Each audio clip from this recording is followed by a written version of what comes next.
Naglakad si Leleng patungo sa altar. Suot ang kanyang eleganteng wedding gown na mistulang nagmula pa sa fairy tale sa ganda ng disenyo. Nakatitig siya kay Andrew, ang lalaki ay nagpapatibok ng kanyang puso. Ngunit sa bawat hakbang niya, rinig na rinig niya ang bulungan ng mga bisita. Grabe, nagpakasal talaga si Leleng sa isang construction worker? Sayang ang ganda niya. Pwede naman siya maghanap ng mas mayaman kaysa riyan. Pinilit ni Leleng na wag na lamang pansinin ang mga bulong. Ngunit ramdam niya ang bigat ng mga mapanuring mata na nakatuon sa kanila. Biglang bumukas ang pinto ng simbahan at pumasok ang mga gwardyang nakauniforme. Mahigit 80 katao ang biglang pumasok, na tila isang espesyal na operasyong militar. Nagulat ang lahat at napalingon.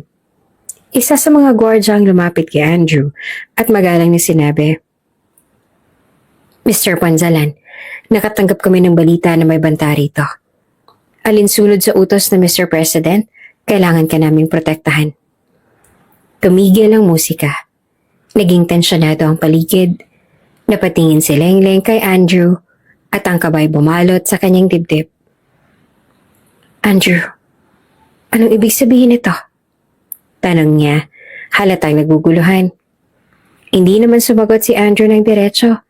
Sa halip, bumulong siya kay Leleng. Tell Dad we are going. Humawak siya sa kamay ni Leleng at nagsimula silang maglakad palabas ng simbahan. Habang ang mga tao ay nananatiling nagulat sa kanilang nasaksihan. Bago ka pa lang sa channel na ito, Ate Jane TV, huwag kalimutang pindutin ang notification bell and subscribe button. Sana po hindi naman malaking abala sa inyo ang pagpindot ng subscribe button dahil ang kapalit po nito ay ang pagsuporta para makapag-produce ng mga libreng stories sa mga channels ni Ate Jane. Maraming salamat!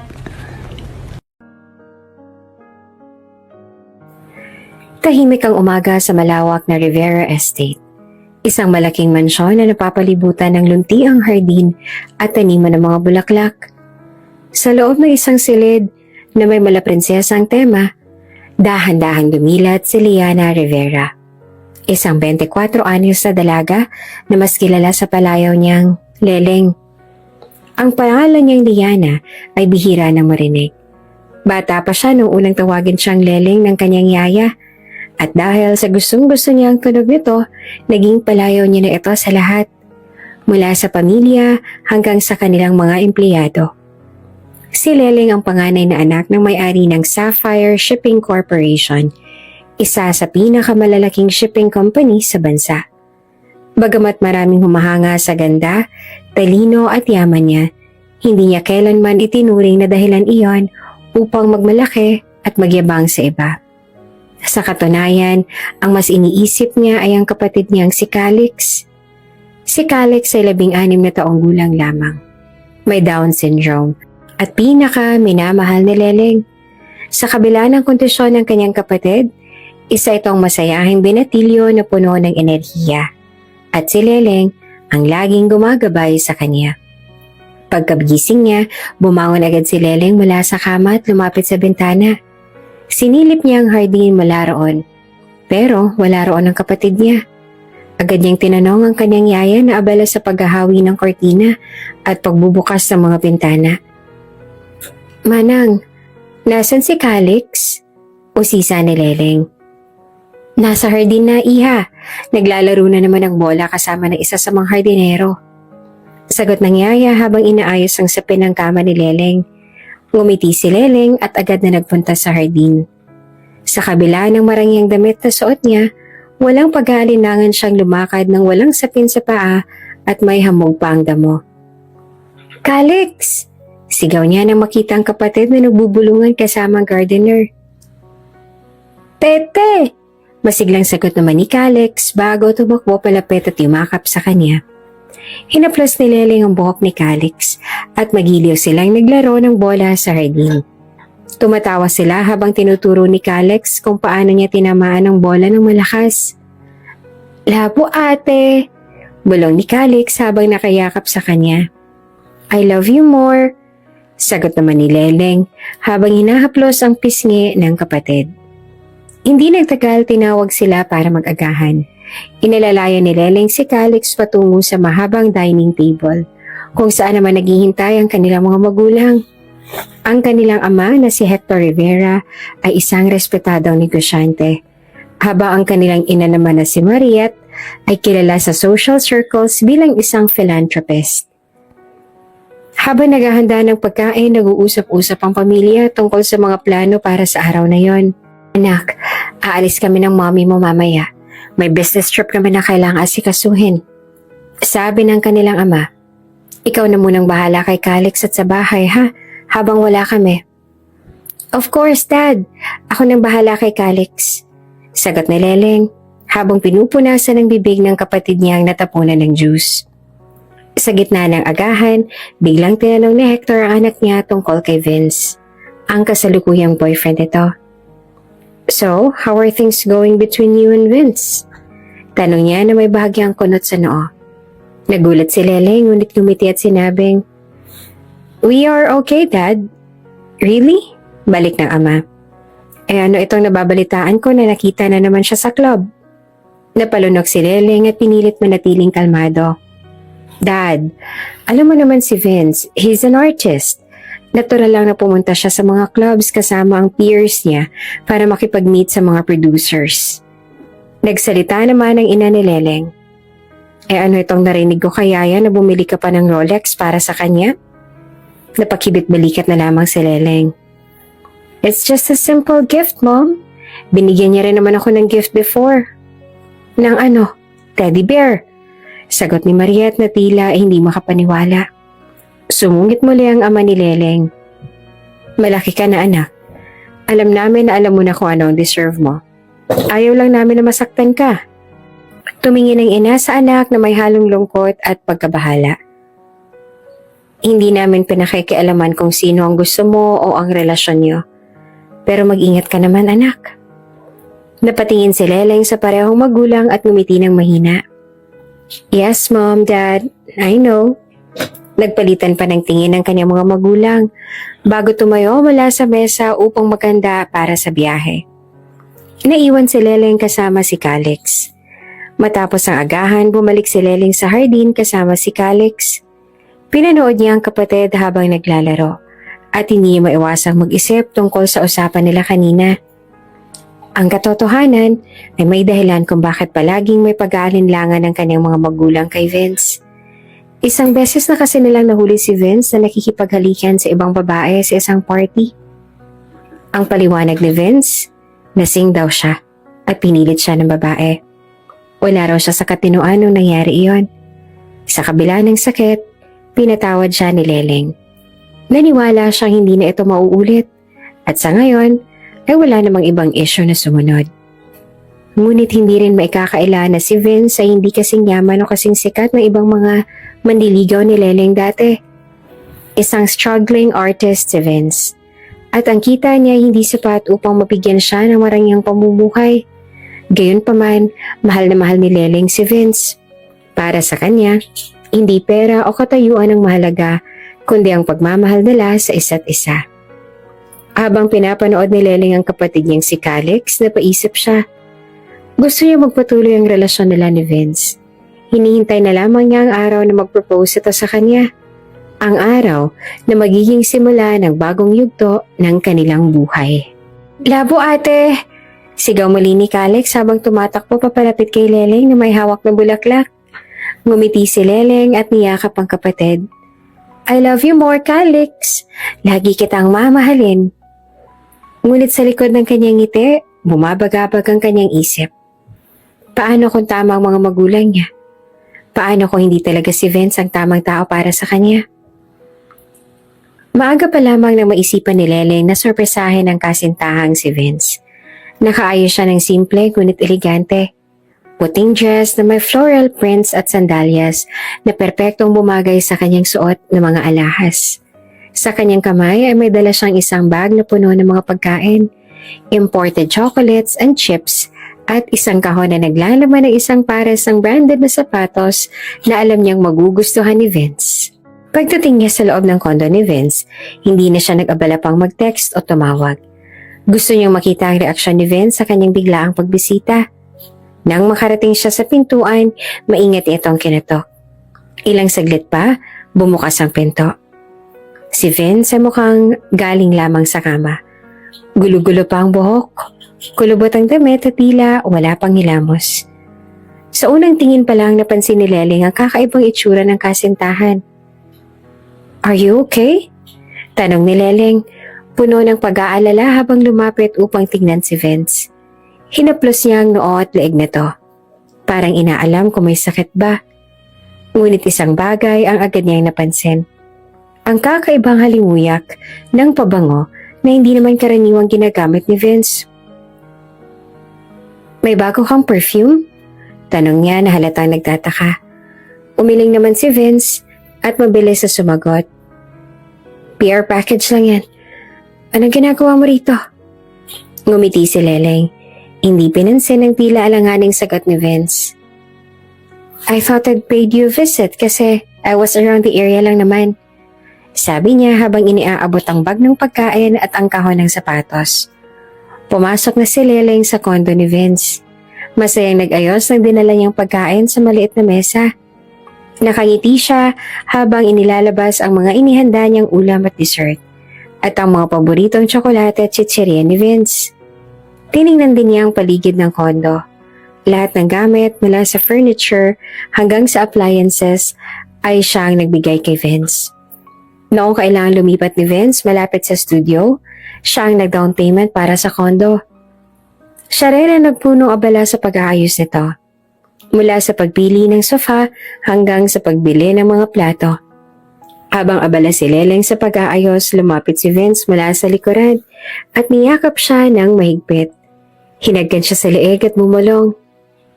"Thank you, baby." Ang mga kamay ni Vince ay nagsimulang maglakbay mula sa bewang ni Leleng pababa sa kanyang mga hita. Humarap si Leleng sa kanya. Hinawakan ang kanyang mukha at ngumiti. "How are you? Okay ka lang ba sa work?" Tanong niya na punong-puno ng lambing. Sumimangot naman si Vince. "Walang nagko-callback mula sa studio na gusto ko eh." Sagot niya na halatang may inis sa boses. Napatigil si Leleng pero nag-alala rin. "Ayaw mo bang itry na maghanap ng ibang casting? Baka naman may mas magandang opportunity roon. Do you want me to ask around?" Suwestyon niya.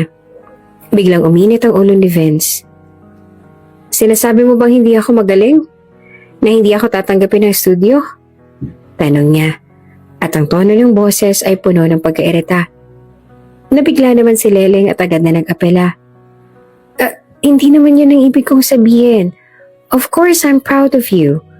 Lumapit siya kay Vince at niyakap ito ng mahigpit upang pakalmahin. At saka idiniin ang sarili sa nobyo. Hinaplos ni Vince ang likod ni Leleng at ngumiti. "Yan ang gusto ko sa'yo," sabi niya bago siya yumuko at buhatin si Leleng. Dinala niya ito sa kwarto habang si Leleng naman ay walang nagawa kundi ang ngumiti at hayaan ang ginagawa ni Vince. Habang nakahiga sa kama, magkayakap sila ni Vince. Tahimik ang paligid. Tanging ang tunog ng aircon ang maririnig.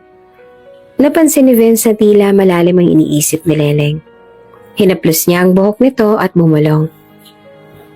"Mahirap talaga sa mga artists. Kaya iniisip ko, baka kailangan ko na ng sariling kotse para mas madali ang pagpunta ko sa mga casting." Tumingin si Leleng sa kanya. "Okay, then buy one." Sagot niya nang walang alinlangan. Medyo alanganin pa ako sa down payment eh. Paliwanag ni Vince. "Malaki kasi. Kaya ko namang hulugan pero hindi pa sapat yung savings ko." Hinaplos ni Leleng ang pisngi ni Vince at ngumiti. "I will pay for it." Sabi niya nang walang pag-aalinlangan. Napangiti naman si Vince at tanilikan si Leleng sa labi. "Lakas ka talaga sa'yo, baby." Sabi niya bago siyang ngumiti ng malawak. Si Leleng naman ay hindi napigilan ng sariling kiligin. Mahal na mahal niya si Vince. At para sa kanya, natural lang na suportahan ng taong minamahal niya kahit sa financial na aspeto. Habang yakap-yakap niya si Vince, bigla niyang naalala ang isa sa mga paborito niyang YouTuber. Alam mo ba yung favorite kong YouTuber, engaged na siya.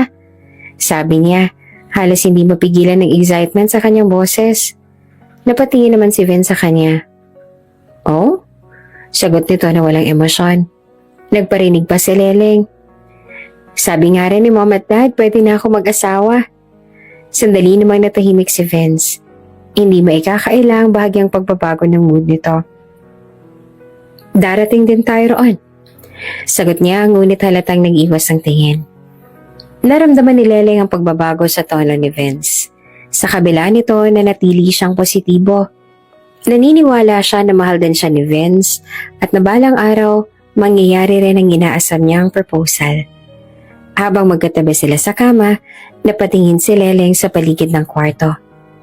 Ang lahat ng nakikita niya mula sa kama hanggang sa kortina ay siyang nagbigay. Ngunit para sa kanya walang halaga ang material na bagay. Ang mahalaga ay ang pagmamahal niya kay Vince. Pero sa kabila ng kanyang kasiyahan, hindi maiwasan ni Leleng na mag-isip. Bakit parang palaging alangan si Vince pagdating sa usapan tungkol sa kasal? Bakit tila laging maalinlangan sa kanyang boses tuwing napag-uusapan ang kanilang hinaharap? Bagamat masalimuot ang tanong sa kanyang isip, pinili niyang manatiling tahimik. Sa puso niya, umaasa siya na darating din ang araw na magiging handa rin si Vince na magsimula ng buhay kasama siya. Isang buhay na puno ng pagmamahalan at pangarap. Ngunit ang hindi alam ni Leleng, sa bawat halik at yakap ni Vince, may mga lihim na itinatago sa likod ng kanyang mga ngiti. Lihim na maaaring magbago ng lahat.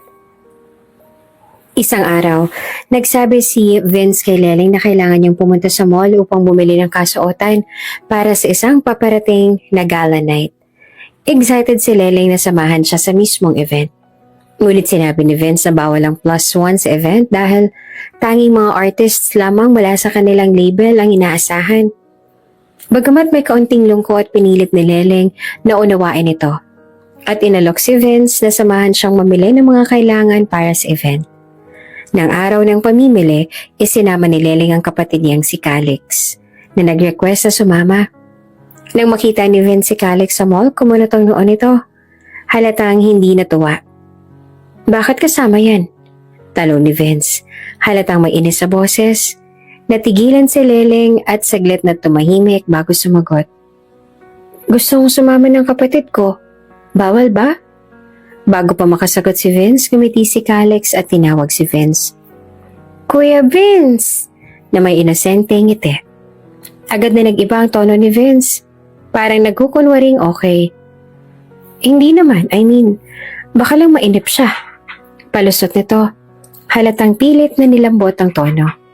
Ngumiti si Leleng at hinawakan ang kamay ni Calix. He will be okay. Halika na, maghanap na tayo ng susuotin mo. Sabi niya at pilit na pinapanatili ang positibong mood. Habang nag-iikot sila sa butik, maraming tao ang nakapansin kay Leleng. Ang iba'y huminto upang magpa-picture. Dala na rin ang kanyang pagiging influencer, ang ilan pa ay huminto at lumapit upang papurihin siya. Lalo na dahil madalas niyang isama si Calix sa kanyang mga videos upang mag-raise ang awareness tungkol sa Down syndrome. Ang galing mo, Miss Liana. Sobrang inspiring ng ginagawa mo para sa kapatid mo. Sabi ng isang babae habang kinukuhanan ng litrato si Leleng at Calix. Ang cute ni Calix. Dagdag pa ng isa habang pinuri ang inosenteng ngiti ni Calix. Sa bawat papuri at ngiti mula sa mga tao, unti-unting nawawala ang pasensya ni Vince. Habang abala si Leleng sa pakikisalamuha, tahimik na bang nagpipigil ng inis si Vince. Kitang-kita sa mukha niya ang pagkadismaya, lalo na at napunta kay Leleng at sa kapatid nito ang lahat ng atensyon. Hanggang sa pauwi na sila, nanatiling tahimik si Vince. Nang makalayo na sila mula sa mall, biglang nagsalita si Vince. Sa susunod, huwag mo nang isama si Calix. Napatigil si Leleng sa sinabi ni Vince. Bakit naman? Tanong niya na ang boses ay may halong pagtataka. Basta, alam mo naman ang mga tao ngayon masyadong ma-issue. Kung ano lang ang gusto nilang makita, yun lang ang tatanggapin. Sagot ni Vince na umiwas ng tingin. Napalunok si Leleng at pinilit na intindihin ang ibig sabihin ng kasintahan. Ngunit hindi niya napigilan ang sarili. Nakakahiya ba ang kapatid ko? Tanong niya na halatang nasasaktan. Napakunot naman ang noon ni Vince. Huwag mo ang baliktarin ang sinasabi ko. Sagot nito na ang tono ay mas matigas na ngayon. Hindi na napigilan ni Leleng ang sarili. Hindi mo ba naiintindihan kung gaano kahalaga si Calix sa akin? Kung gaano siyang kahalaga sa pamilya ko? Hindi siya ibang tao, Vince. Kapatid ko siya. Sigaw niya na nanginginig ang boses sa galit at sakit. Sa likod, tahimik na umiiyak si Calix. Halatang narinig ang sigawan ng dalawa. Lalong nadurog ang puso ni Leleng nang makita ang luha ng kanyang kapatid. Agad niyang niyakap si Calix at dinala ito sa sasakyan. Hinayaan na lamang niya si Vince na maiwan. Hindi na nagpaalam. Ilang araw na hindi kinibo ni Leleng si Vince. Ang tampo at sakit ay nananatiling sariwa sa kanyang puso. Samantala, iniwasan din ni Vince ang pag-uusap tungkol sa nangyari. Tila binabaliwala ang insidente. Isang araw, inimbitahan si Leleng sa kanyang mga kaibigan sa isang yacht party. Kabilang nga sa naroon ay yung matalik niyang kaibigan na si Kylie, na matagal niya nang hindi nakakasama dahil naging abala ito sa trabaho. Nang magkita sila, agad silang nagyakap ng mahigpit. "Bestie, I missed you!" Masayang sabi ni Kylie habang yakap-yakap si Leleng. "Missed you too, Kylie," sagot naman ni Leleng na may ngiti. Tila pansamantalang nalimutan ang mga alalahanin. Ngunit habang yakap siya ni Kylie, may naamoy siyang pabango na pamilyar. Isang samyo na tila nitong nakaraan lang niya naamoy. Ngunit hindi niya matukoy kung saan. Napatigal si Leleng, biglang kinabahan. Habang nag-uusap sila ni Kylie, hindi mawala sa isip ni Leleng ang pamilyar na amoy na yon. Hindi niya mapigilan ang sariling magduda. Sa isip niya, pilit niyang iniisip kung kailan at saan niya nga ba naamoy ang pabangong yon. Mula sa kanyang ngiti, unti-unting naglaho ang kasiyahan sa mukha ni Leleng. Sa kabila ng pagdiriwang sa paligid, ang isip niya ay puno ng tanong at pag-aalinlangan. May kakaiba sa samyo ng pabangong yon. At pakiramdam niya, may kailangan siyang alamin. Lumipas ang mga araw at muling bumalik ang dating giliw sa pagitan ni Leleng at Vince matapos na mag-sorry si Vince sa naging inasal niya noong huli nilang away. Sinuyo siya ni Leleng gamit ang mga matatamis na salita at simpleng sorpresa. Sa kabila ng lahat, napatawad siya ni Leleng. Ang mahalaga para kay Leleng ay magkasama pa rin sila at maayos ang kanilang relasyon. Sa mga sumunod na linggo, tuwang-tuwa pa si Leleng para kay Vince dahil sa wakas ay nakakuha na ito ng malaking break para sa isang supporting actor sa isang teleserye. Bilang suporta, tinulungan niya si Vince na maganda. Mula sa pagbili ng mga bagong damit hanggang sa pag-aalaga ng kanyang social media presence. Ginawa ni Leleng ang lahat upang siguraduhin na magiging matagumpay ang bagong yugto ng buhay ni Vince. Ngunit habang abala si Vince sa kanyang bagong proyekto, unti-unti siyang nawala ng oras para kay Leleng. Halos hindi niya na nasasagot ang mga tawag at text nito. Ang madalas niyang idahilan ay ang kanyang pagiging busy. Naiintindihan naman ito ni Leleng sa simula. Ngunit unti-unti niyang naramdaman ang malamig na distansya sa pagitan nila. Dumating pa ang kanilang monthsary, ngunit nakalimutan ito ni Vince. Sinubukan ni Leleng na intindihin ang sitwasyon. Ngunit hindi niya maitanggi ang lungkot at pangungulila. Paulit-ulit yung sinasabi sa sarili na baka nga sobrang abala lamang si Vince sa kanyang trabaho. Ngunit ang kanyang puso ay nagsimulang magduda. Isang araw, dinaluhan ni Leleng ang isang event kasama ang kanyang mga kaibigan.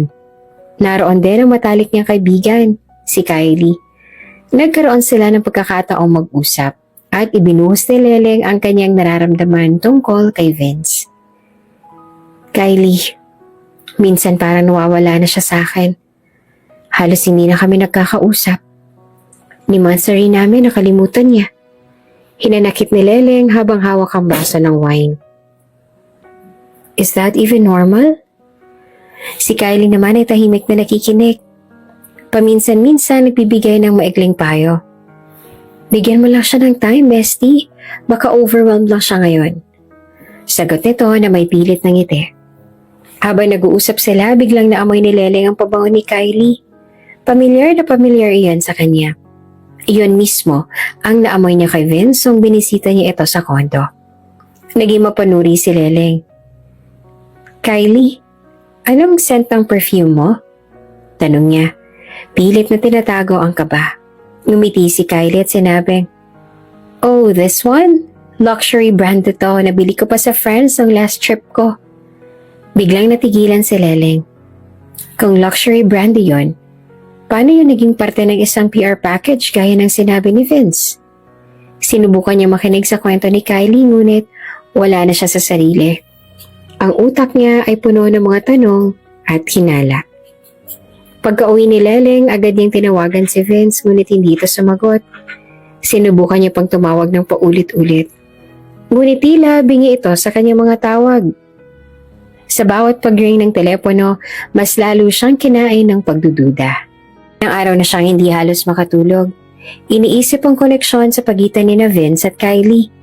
Hanggang sa makita niya ang post ng label ni Vince sa social media. Isang larawan ng mga artist na nagdiriwang sa isang club para sa tagumpay ng kanilang proyekto. Kasama roon si Vince. Walang pag-aalinlangan, nagbihis si Leleng at nagpasya siyang puntahan si Vince. Kailangan niya ng sagot sa mga tanong na nagpapahirap sa kanya. Pagdating niya sa club, agad niyang hinanap si Vince. Ang ingay ng musika at ang makukulay na ilaw ay hindi nagpa-apekto kay Leleng. Isa lang mahalaga sa kanya, ang makita ang kasintahan. At nakita niya nga ito. Ngunit ang sumunod niyang nasaksihan ay tuluyang bumasag sa kanyang puso. Si Vince at Kylie, magkayakap. Naghahalikan sa harap ng maraming tao. Nanlaki ang mga mata ni Leleng. Halos hindi siya makapaniwala. Agad siyang sumugod at hinila si Vince palayo. At saka ito sinampal ng malakas. Nagulat si Vince. Ngunit mabilis na nagbago ang ekspresyon nito. "Anong ginagawa mo rito?" Tanong ni Vince na halatang iritado. "Seryoso ka ba? Ako pang may kasalanan ngayon?" Sagot ni Leleng na nanginginig sa galit at sakit. Hinarap siya ni Vince at tinawakan ng kanyang braso ng madiin. "Huwag kang gumawa ng eksena rito!" Sigaw nito. Hindi na napigilan ni Leleng ang sarili. "Ako pa talagang gagawa ng eksena?" Sigaw niya bago sampaling muli si Vince ang malakas. Tahimik lamang si Kylie. Nakatingin habang unti-unting umaatras mula sa eksena. Lalong nairita si Vince at biglang napangisi. "Hindi pa ba obvious, Leleng? Ayoko na sa'yo." Sambit niya na may marahang tula kay Leleng. "Tapos na tayo. Umalis ka na." Parang binuhusan ng malamig na tubig si Leleng. Hindi siya makapaniwala sa narinig. Sa paligid naramdaman niya ang tingin ng mga tao. Mga titig na puno ng intriga. Lalong sumakit ang kanyang kalooban. Tuluyan na ngang lumabas ng club si Leleng. Tumakbo na hindi iniinda ang mabigat na hakbang. Hanggang sa maramdaman niya ang pagod. Naupo siya sa isang gutter sa gilid ng kalsada. Doon ay bumuhos ang kanyang mga luha. Walang pakialam sa mga taong dumaraan. Ang sakit at pagkabigo ay napakalalim. Tila sinasakal ang kanyang puso. Habang nakaupo siya roon, may mga kalalakihan sa di kalayuan ang sumisipol at sumisitsit sa kanya. Hindi niya pinansin ang mga ito. Abala siya sa kanyang pag-iyak. Maya-maya may isang lalaking lumapit. Isa itong construction worker na halatang pauwi na mula sa trabaho. Nakasuot siya ng simpleng t-shirt at pantalon. Mukhang pagod, ngunit halatang kabaitan sa kanyang mga mata. "Miss, ayos ka lang ba? Gabi na oh. Tingnan mo, nasisitsitan ka na ng kung sino-sino." Sabi nito habang lumapit ng maingat. "Sasamahan kita rito ha, baka kasi mamaya kumapano ka pa." Hindi siya pinansin ni Leleng. Nagpatuloy siya sa pag-iyak. Tahimik lamang ang lalaki. Umupo sa tabi niya nang may distansya. Nagtagal bago nagsalita si Leleng. Ngunit nang magbukas siya ng bibig, isang emosyonal na kwento ang bumuhos. "Bakit gano'n ang mga lalaki? Bakit ang sakit nilang magmahal?" Tanong niya habang patuloy na umiiyak. "Bakit sila nag-cheat? Hindi ba ako enough? Pangit ba ako? Kapalit-palit ba ako? Kaloko-loko? Napakamot sa ulo ang lalaki. Hindi naman lahat ng lalaki ganun. Sagot nito, maingat ngunit may kumpiyansa. Napatingin si Leleng sa kanya. Bakit? Sino ka ba? Ngumiti ang lalaki at tumugon. Ako si Andrew. Nainis bigla si Leleng sa simpleng sagot ng lalaki. Pilosopo ka rin ano? Sigaw niya habang tumayo. Agad na tumayo rin si Andrew at bahagyang natawa ngunit seryoso. Hoy, baka mapalo ka. Gabi na at kung saan-saan ka rin palakad-lakad. Kulit mo rin ano? Hoy! Hindi siya pinansin ni Leleng. Tinawagan niya na ang driver niya habang nagpupunas ng luha. Ngunit sa likod ng kanyang isip, ang simpleng presensya ni Andrew ay tila nag-iwan ng maraka nung gabing yon. Ilang araw nang lumipas mula nung gabing nabasag ang puso ni Leleng. Sa kanyang silid nakahiga siya. Balot ng lungkot at galit. Ang kanyang mga mata ay mugto mula sa walang tigil na pag-iyak. Hawak niya ang kanyang telepono.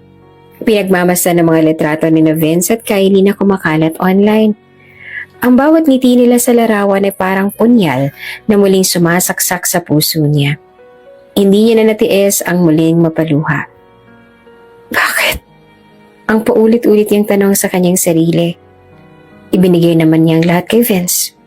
Subalit parang baliwala lamang lahat ng yan dahil nagawa pa rin siyang ipagpalit ni Vince sa ibang babae. At ang pinakamasakit dito, sa sarili niya pang best friend na siyang pinagkakatiwalaan niya. Sa gitna ng kanyang pag-iisa, pumasok si Calix sa silid kasama ang yaya nito. Bitbit nila ang isang tray ng pagkain. Te! Masayang tawag ni Calix habang inilalagay ang tray sa gilid ng kama ni Leleng. Napilitan si Leleng na bumangon at ngumiti ng bahagya. Anong dala mo, Calix? Sumagot naman ang yaya ni Calix. Ma'am, tumulong po si Calix sa pagluluto. Meron pa nga pong drawing na ginawa para sa inyo. Napansin naman ni Leleng ang maliit na papel na may simpleng guhit ng araw at puso. Malinaw na sinubukan ni Calix na pasahin siya sa paraang kaya nito. Wow, bait mo naman, Calix, sabi ni Leleng habang niyayakap ang kapatid niya ng mahigpit. Sa yakap na iyon, naramdaman niya ang pagmamahal ng pamilya niya, kahit na tila pinagsakluban siya ng langit at lupa. Habang yakap pa niya si Calix, pumasok ang kanyang mga magulang. Lumapit ang kanyang ina. Humaplos sa kanyang likod at tahimik na umupo sa tabi niya. Anak, sabi ng kanyang amang si Hector. Whatever you need, we are here for you. Tumango lamang si Leleng at sagot niya, I just need space, Mom and Dad. Alam ng kanyang mga magulang na kailangan niyang makahanap ng sarili niyang paraan upang makaahon. Kaya naman binigay nila ang kanyang hiling. Tahimik silang umalis sa kwarto. Ngunit nag-iwan ng katiyakang hindi siya nag-iisa. Nagdesisyon si Leleng na i-deactivate ang lahat ng kanyang social media accounts. Sa bawat notification at post, lalo lang niyang nararamdaman ang sakit. Kailangan niya ng katahimikan, malayo sa ingay ng mundo. Nag-book siya ng bakasyon. Lumayo siya sa Maynila at nagpunta sa isang probinsya kung saan tahimik, sariwa ang hangin at malayo sa anumang paalala ng kanyang nakaraan. Doon, unti-unti niyang sinimulan ang paghilom. Gumugol siya ng mga buwan sa simpleng pamumuhay. Nagbabasa ng libro, nagbipinta at nagmamasid sa paglubog ng araw. Unti-unti niyang naramdaman ang muling pagbabalik ng kanyang lakas at sigla. Matapos ang ilang buwan, nagpa siya si Leleng na bumalik sa Maynila. Nasa loob siya ng kanyang sasakyan. Nagbibilang ng mga kotseng dumadaan habang iniisip ang bagong simula na haharapin niya. Ngunit habang nasa daan, biglang tumigil ang sasakyan. Pasensya na ma'am, nasiraan tayo, sabi ng driver habang bumaba upang tiningnan ng makina. Napangiti naman si Leleng ng mapait at nagbiro. Hi, welcome back to me. Okay lang Manong, ayusin mo na lang ang kailangang ayusin. If hindi pa maayos, I'll just call another car na lang from home. Bumaba na rin siya upang maglakad-lakad habang inaayos ang kotse. Habang nasa gilid siya ng kalsada, isang pamilyar na boses ang narinig niya. Boss, kailangan niyo ba ng tulong? Napatingin si Leleng at nakita ang isang lalaki na nakasuot ng simpleng t-shirt at jeans. May dumi sa kamay mula sa trabahong tila pisikal. Hindi siya makapaniwala sa kanyang nakikita. Ang lalaking tinulungan siya noong gabing iniwan niya si Vince. Bago pa siya makapagsalita, ngumiti ang lalaki at nagsabi, "Oh, ikaw ulit?" Natigilan si Leleng. Nasa kalagitnaan pa siya ng paghilom. Ngunit heto na naman ang lalaking ito at tila sinusubukang pumasok sa kanyang mundo. Ngunit sa pagkakataong ito, hindi galit o ines ang nararamdaman niya, kundi isang kakaibang ginhawa. "Ikaw na naman," sagot niya na mahalong pagkalito at ngiti. "Kung saan-saan ka na lang sumusulpot, sinusundan mo ba ako?" Ngumiti si Andrew at tumingin sa kotse. "Anong sumusunod? Sus, pasalamat ka nga't nandito ako. Mukhang mahirap na araw na naman ah. Pero dahil mabait ako at mukhang kailangan mo ng tulong." Miss umiyak sa gutter kasi iniwan ng jowa. "Tutulungan ko na kayo para matapos ka agad." Nabigla si Leleng sa mga sinabi ni Andrew. Pero kahit na ganon, magaan agad ang loob niya sa estrangherong binata. Tahimik na lamang na pinanood ni Leleng si Andrew na tumulong sa kanilang driver. Sa kanyang puso, naramdaman niya ang isang bagong simula, kahit na hindi pa niya alam kung saan ito hahantong. Matapos ang huling pagkikita ni Leleng at Andrew sa kalsada, hindi na inaasahan ni Leleng na magkukrus pa ang kanilang mga landas. Sa isip niya, ang lalaking yon ay isa na lamang bahagi ng isang mahabang gabi ng sakit at pagdurusa. Ngunit tulad ng tadhana, mahilig itong magbiro. Isang mainit na tanghali, bumisita si Leleng sa proyekto ng kanyang pamilya, ang bagong annex building ng kanilang shipping company. Bilang tagapagmana, sinabihan siya ng kanyang mga magulang na magsimula na makibahagi sa operasyon ng kumpanya upang maghanda sa mas malaking responsibilidad. Pagbaba pa lamang niya ng sasakyan, isang pamilyar na mukha ang sumalubong sa kanya. Nakaupo si Andrew sa lilim ng isang scaffolding. Hawak ang baong pagkain at tila nagkakwentuhan kasama ang ilang kapwa manggagawa. Agad siyang napansin ni Andrew at sa pagniting iyon, naramdaman ni Leleng ang nakakaasar niyang presensya. "Wow, miss, ikaw na naman?" sabi ni Andrew na may halong biro. "Sinusundan mo talaga ako, ha?"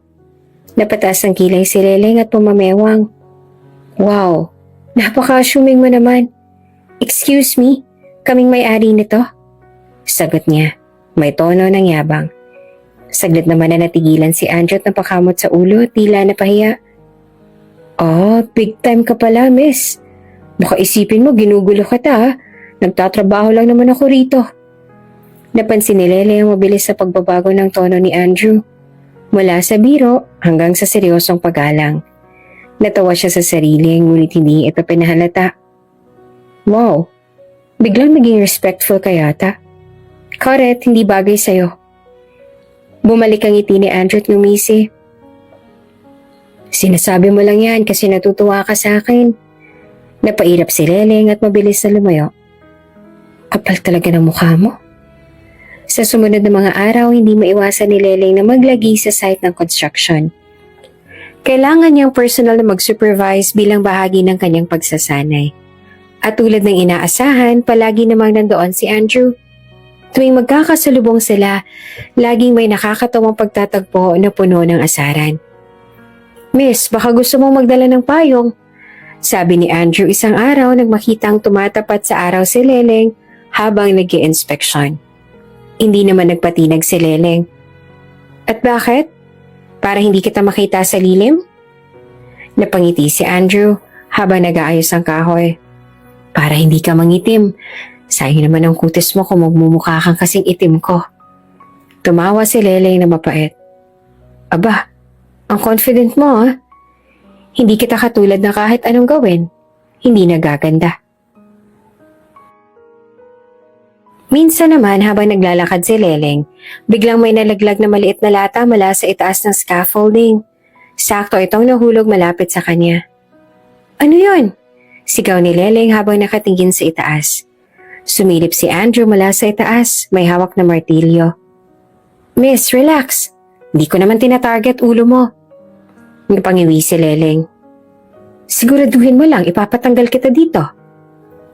Ngunit kahit na lagi sila nag-aasaran, hindi maitatanggi ni Leleng na nagiging magaan ang pakiramdam niya kapag naroon si Andrew.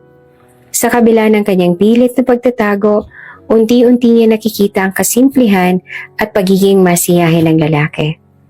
Isang araw, habang nagre-review si Leleng ng mga plano ng gusali sa opisina na site, biglang sumulpot si Andrew na may dalang 2 tasa ng kape.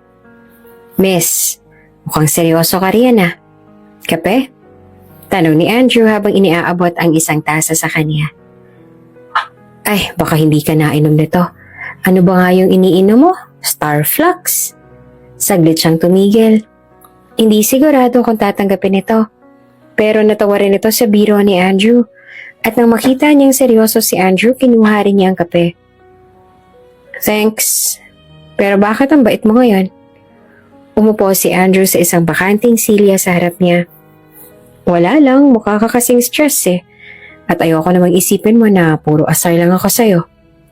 Tumaas ang kilay ni Leleng. Oh, kaya mo rin palang maging tao. Napangiti si Andrew. Kaya ko rin palang maging tao. Sagot niya. Ginagaya ang tono ni Leleng. Simula noon, unti-unti nang lumalim ang kanilang pagiging magkaibigan. Naging mas bukas sila sa isa't isa.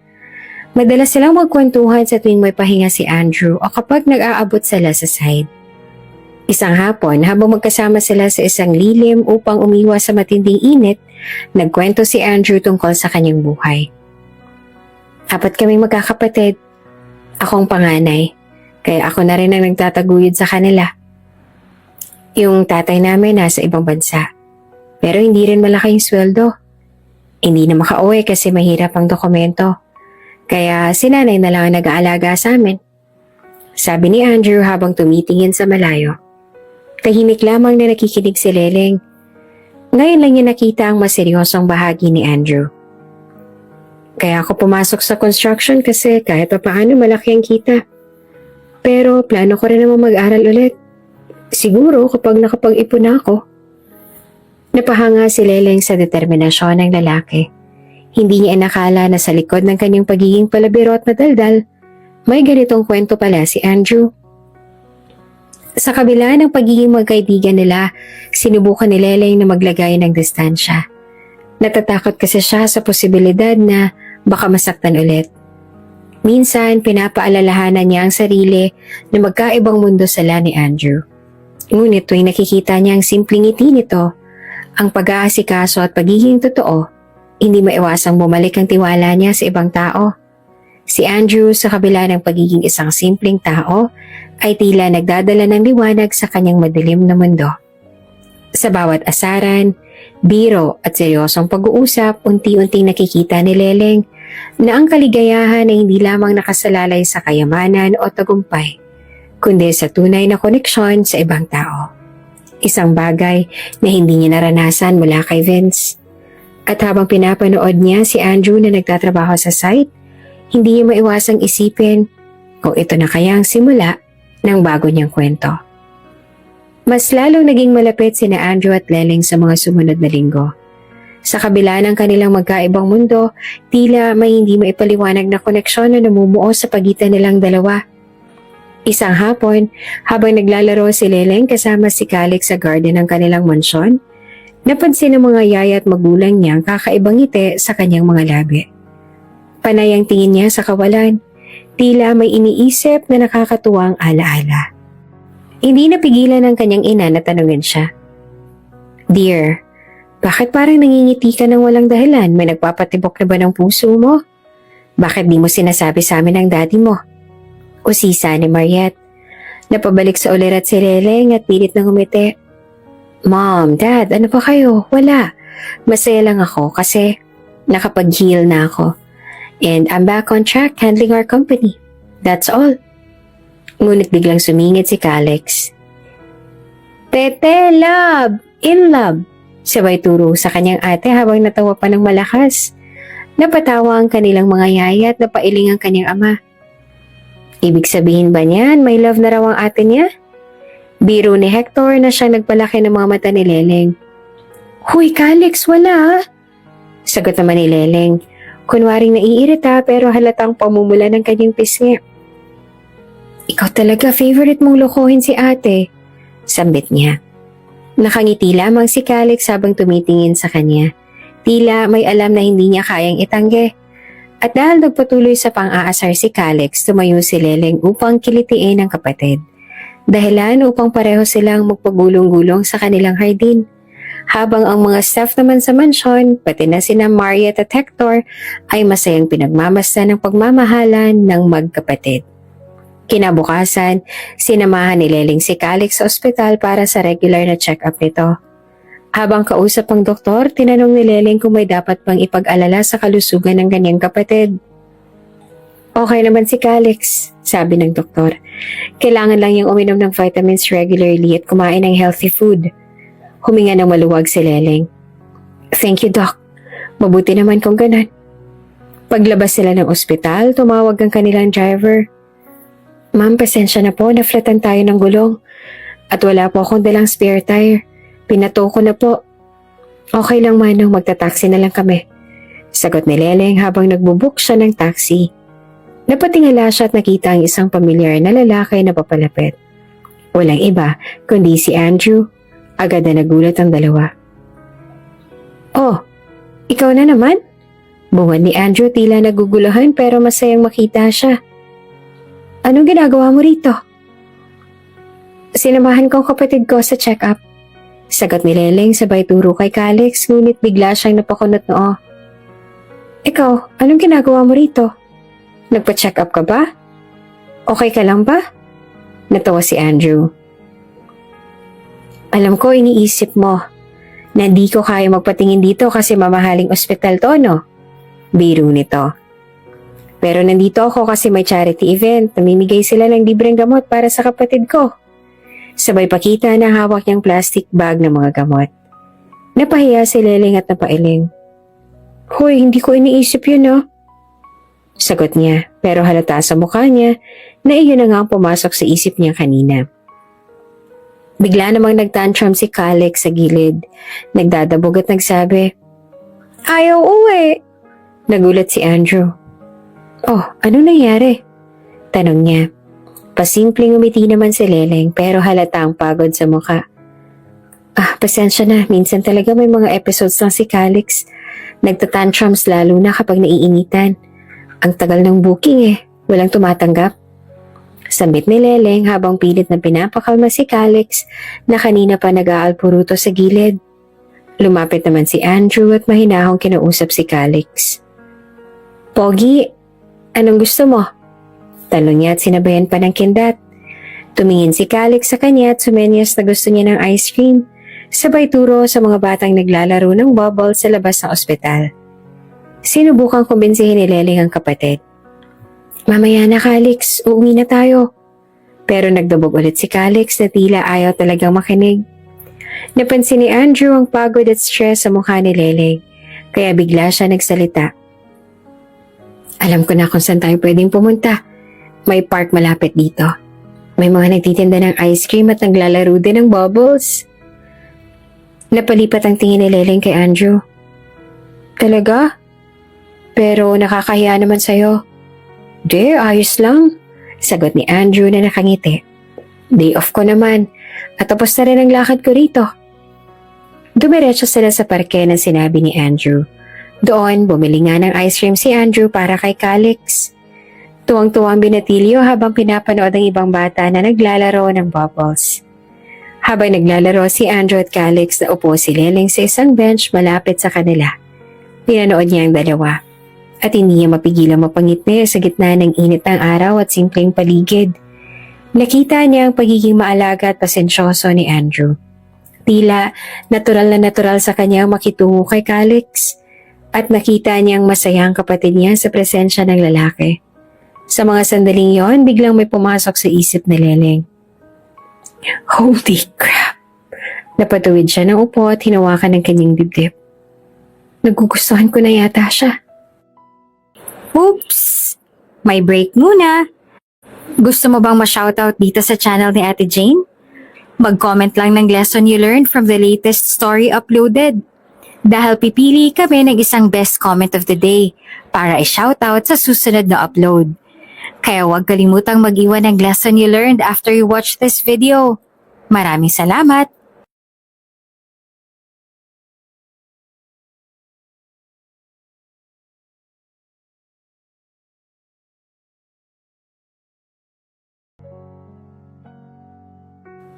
Habang pinapanood niya ang masayang mukha ni Calix at ang maaliwalas ng ngiti ni Andrew, hindi maitatanggi ni Leleng ang nararamdaman niya. Ang lalaking inakala niyang pilosopo, walang modo, at hamak na construction worker, ay unti-unting nagiging mahalaga sa kanya. Ngunit habang mas tumitindi ang damdamin niya, mas lalo rin siyang nag-aalala. Paano kung hindi niya ako gusto? Tanong niya sa sarili. At paano kung masaktan ng ulit ako tulad ng nangyari kay Vince? Ngunit sa bawat ngiti at biro ni Andrew, tila natutunaw ang takot niya. Sa simpleng kilos, sa tunay na malasakit nito, natutunan niyang muling magtiwala. Hindi lamang sa iba, kundi pati na rin sa sarili niyang kakayahang magmahal ulit. Habang nag-iisip si Leleng, lumapit si Andrew na may hawak pang isang ice cream cone. "Oh miss, para sa'yo." Sabi niya, tinaabot ito kay Leleng. "Ha? Bakit mo ko binilhan?" Tanong ni Leleng na kunwari nagtataka. "Para di ka maingkit dahil nakaupo ka lang dyan." Biro pa ni Andrew sabay ngisi. Napailing si Leleng pero tinanggap din ang ice cream. "Ang yabang mo talaga." Habang magkatabi sila nakaupo sa parke, hindi mapigilan ni Leleng na ngumiti. Sa unang pagkakataon matapos ang lahat ng sakit na naranasan niya, naramdaman niya ulit ang posibilidad ng isang bagong simula. Confirmed. Gusto talaga ni Leleng si Andrew. Hindi niya na kayang itanggi ang nararamdaman niya. Ngunit pilit niyang winawak siyang emosyon dahil alam niyang imposible. Iniisip niya, baka nga may girlfriend na si Andrew. At paano kung hindi niya ako magustuhan? Simula noon at dahil na rin sa labis sa pag-overthink, unti-unting naglagay ng distansya si Leleng sa pagitan nilang dalawa ni Andrew. Hindi na siya madalas sumabay sa mga biro nito at naging mas formal kapag nakikita sila sa site. Kapansin-pansin ang pagbabago niya kaya nagsimulang magtaka si Andrew. Pero sa likod ng kanyang tanong ay may mas malalim na damdamin. Nagugustuhan na rin niya si Leleng. Matagal niya nang napapansin ang pagiging mabait nito sa mga empleyado at ang pagiging mapagmahal na ate kay Calix. Nais niya nang aminin ang nararamdaman pero natatakot siyang baka hindi rin siya magustuhan ni Leleng dahil nga isa lamang siyang hamak na construction worker. Isang araw sa construction site, dumating ang isang investor na interesado sa proyekto ng pamilya ni Leleng. Ngunit halatang may personal na interes ito kay Leleng. Dahil sobra itong touchy at tila may ibang motibo. Halata sa mukha ni Leleng na hindi siya komportable, kaya biglang sumulpot si Andrew. Kunwaring may ipapatingin siya kay Leleng. Nilapitan niya ito para mabaling ang atensyon. Ma'am Leleng, may kailangan po kayong pirmahan sa opisina."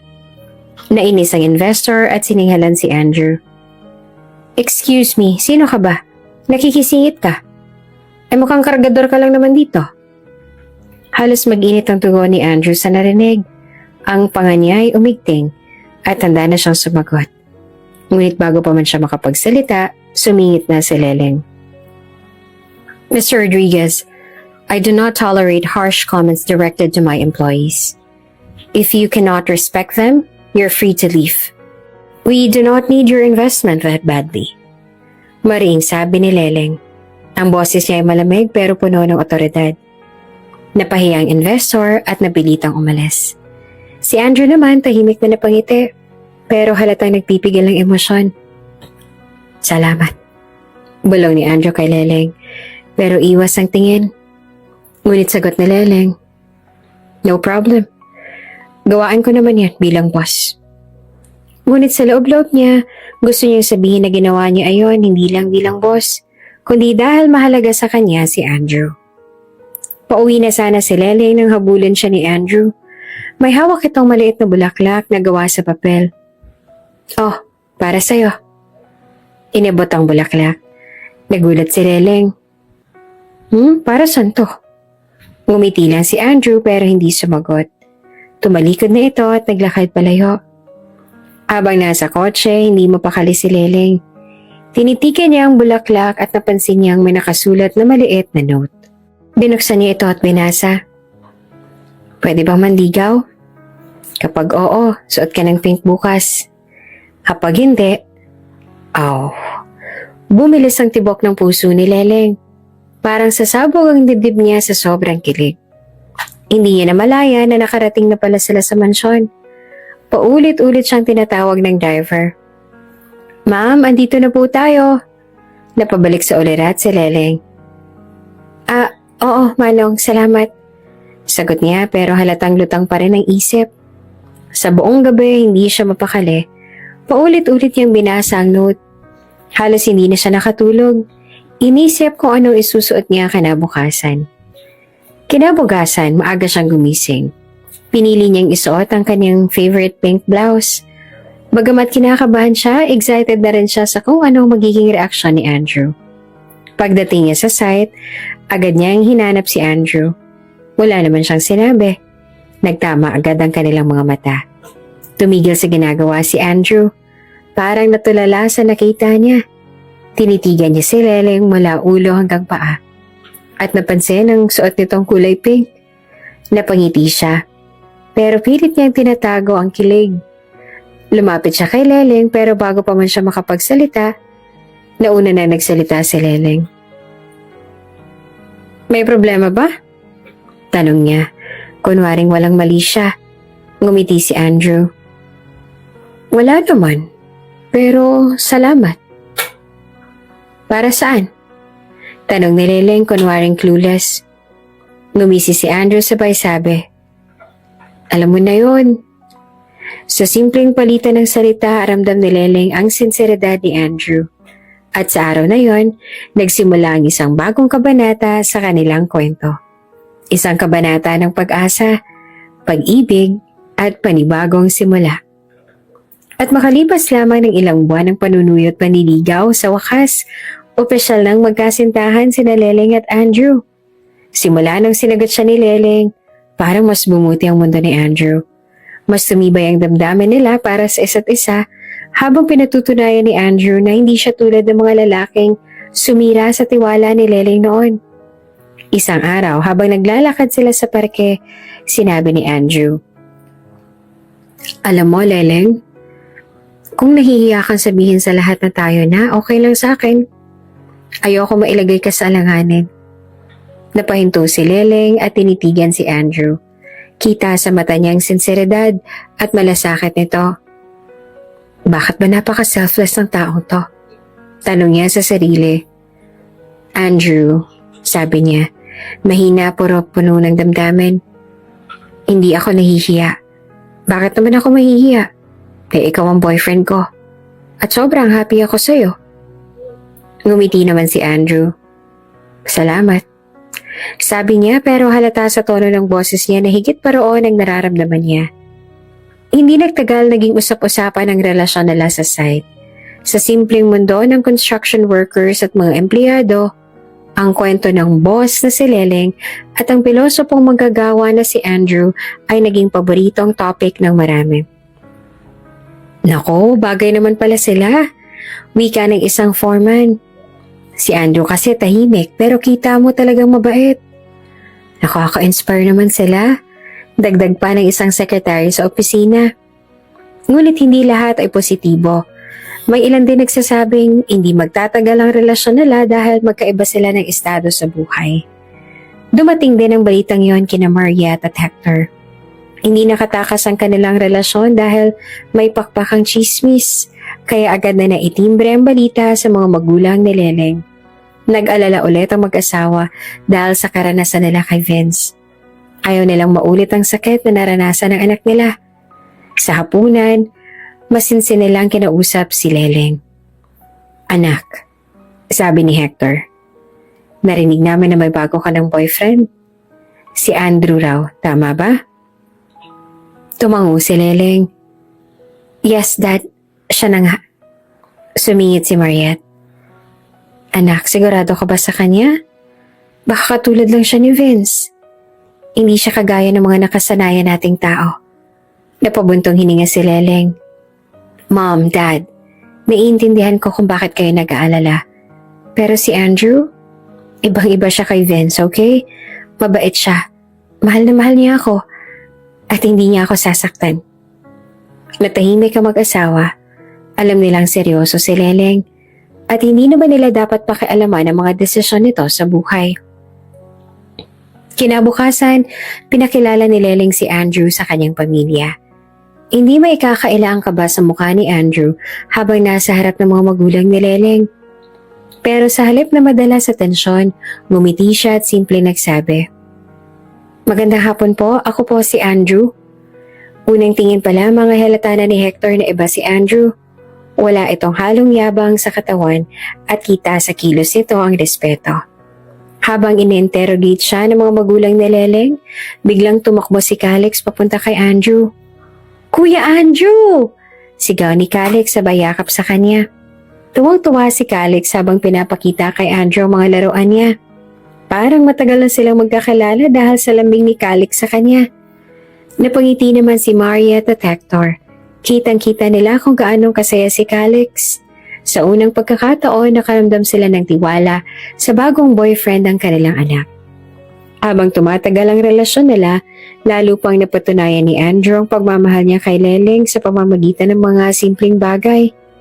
Isang beses nang makita niya nakasimangot si Leleng sa site dahil sa stress sa trabaho, binigyan niya ito ng paboritong iced coffee niya na nabili pa niya mula sa maliit na tindahan sa labas. "Para sa pinakamagandang boss na kilala ko," biro niya. Napangiti si Leleng. "Thank you, Andrew." Sa mga ganong simpleng kilos, naramdaman ni Leleng na mahalaga siya. Walang kailangang magarbong regalo o malalaking gestures dahil sapat na ang effort ni Andrew para mapaligaya siya. Isang gabi habang nakahiga si Leleng sa kanyang kama, iniisip niya ang mga nangyari sa buhay niya. Hindi niya mapigilang mapaluha habang iniisip ang lahat ng sakit na dinanas niya noon. Pero ngayon, iba na. Sa piling ni Andrew, natutunan niya kung ano ang tunay na pagmamahal. Ito pala yung love na deserve ko. Hindi perpekto, pero totoo. Sa kaunting panahon na magkasama sila, napatunayan ni Andrew na hindi kailangang magpanggap para mahalin. Ipinakita niya na ang tunay na pagmamahal ay nasa simpleng mga bagay, pag-unawa, pag-alaga at pagiging tapat. At doon napagtanto ni Leleng na hindi lamang siya basta in love, siya ay deeply and madly in love kay Andrew. Ang lalaking dumating sa buhay niya nung akala niya ay wala na siyang pag-asa pa sa pag-ibig. Hindi naging madali ang lahat para kina Andrew at Leleng. Pero alam nilang kaya nilang lagpasan ang anumang pagsubok dahil magkasama sila. Sa bawat araw na magkasama sila, mas lalo nilang napatunayan ang pagmamahal nila para sa isa't isa. Sa kabila ng kanilang magkaibang mundo, nahanap nila ang kanilang lugar. Sa puso ng isa't isa. Nagpatuloy ang relasyon ni Andrew at Leleng ng mas matatag kaysa dati. Ang kanilang pagmamahalan ay puno ng saya at simpleng mga sandaling nagpapalalim ng kanilang samahan. Ngunit alam nilang darating din ang mga pagsubok, lalo na't magkaiba ang kanilang mundo. Isang araw, niyaya ni Leleng si Andrew na sumama sa isang high-profile na event. Isa itong charity auction na dadaluhan ng mga kilalang negosyante at kailangan niya magpakita roon bilang isa sa mga batang executive ng kumpanya ng kanyang pamilya. "Sigurado ka ba na okay lang akong sumama?" Nag-aalalang tanong ni Andrew dahil alam niyang hindi siya sanay sa ganoong mga event. "Susuportahan na lang kita sa malayo." "Ano ka ba? Siyempre gusto kitang kasama." "Okay lang yun ano? Gusto ko andun ka." Paniniguro pa ni Leleng tsaka hinalikan sa pisngi ang kanyang nobyo. Nang gabi yon, magkahawa kamay silang pumasok sa engrandeng ballroom ng hotel. Sa kanilang pagdating, narinig na nila ang mga bulungan mula sa paligid. "Siya ba ang boyfriend ni Miss Leleng? Bakit parang hindi naman sila bagay?" "Oo nga, balita ko construction worker lang yan. Literal naman pala ni Miss Leleng ang Charity." Naramdaman ni Andrew ang kakaibang bigat ng tingin ng mga tao, pero pinisil ni Leleng ang kanyang kamay. I'm here. Hayaan mo sila. Sabi niya at nginitian ang kasintahan na tila sinasabing wala mang sino man na makakapigil sa pagmamahalan nila. Habang abala si Leleng sa pakikipag-usap sa mga kapwa negosyante, nagpaalam si Andrew na pupunta sa bar para uminom ng tubig. Pagdating niya roon, biglang nilapitan siya ng bartender. "Excuse me sir, from what company are you?" Tanong ng bartender na may halong pagdududa. Kasama ako. +1 ako. Sagot ni Andrew na halatang hindi sanay sa ganong sitwasyon. Bawal pong kumuha ng drinks kung wala kang membership sa event o access dito sa hotel. Sabi ng bartender. Naikapanahiya naman ni Andrew. Tahimik siyang umatras. Ramdam ang init ng tingin ng mga tao sa paligid. Ang hirap ng pakiramdam na tila hindi siya kabilang sa mundo ni Leleng. Mula sa malayo, napansin ni Leleng ang pagkakayuko ni Andrew at ang eksenang nagaganap sa bar. Agad niyang tinapos ang pakikipag-usap sa mga negosyante at lumapit sa kinaroroonan ng kasintahan. "Anong nangyayari dito?" Tanong ni Leleng at ang tinig ay puno ng otoridad. Nagpaliwanag ang bartender. Ma'am, hindi po kasi siya kasali sa event, kaya hindi namin siya maserbisyohan." Tumigil ang usapan sa paligid nang marinig ang mga taong sinabi ng bartender. Tumaas ang tensyon habang si Leleng ay huminga ng malalim. Kontrolado, ngunit halata ang galit sa kanyang tinig.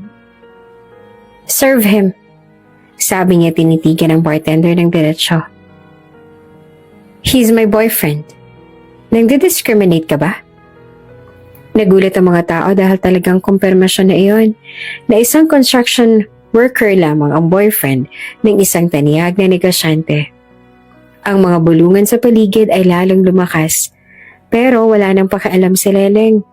Agad namang nagmadali ang bartender na mag-serve kay Andrew, pero halata ang tensyon sa eksena. Si Andrew naman nahihiya na sa nangyayari. "Leleng, hayaan mo na, huwag mo nang pansinin." Mahina niyang balong kay Leleng. "Okay lang ako, promise." Pero tumanggi si Leleng sa paawat. Tiningnan niya ang mga tao sa paligid at malakas na sinabi, "Hindi ko kailanman hahayaan na tratuhin ng ganito ang boyfriend ko. Kung may problema kayo sa kanya, may problema kayo sa akin." Malakas niyang wika. Pagkatapos ng eksena, nagpatuloy pa rin ang bulungan ng mga tao. Nakita ni Leleng ang organizer ng event na papalapit upang humingi ng paumanhin. "Miss Leleng, pasensya na po sa nangyari. Hindi po namin atensyon na magdulot ng anumang hindi magandang karanasan. We are very sorry." Pero matigas na sagot ni Leleng. "I don't tolerate discrimination. Wala kayong karapatan na mang-apak ng ibang tao, kahit sino pa yan. Dahil dito, we're pulling out the investment."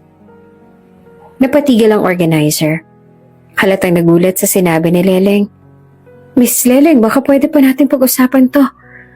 Pero tumalikod si Leleng at tinawakan ng kamay ni Andrew.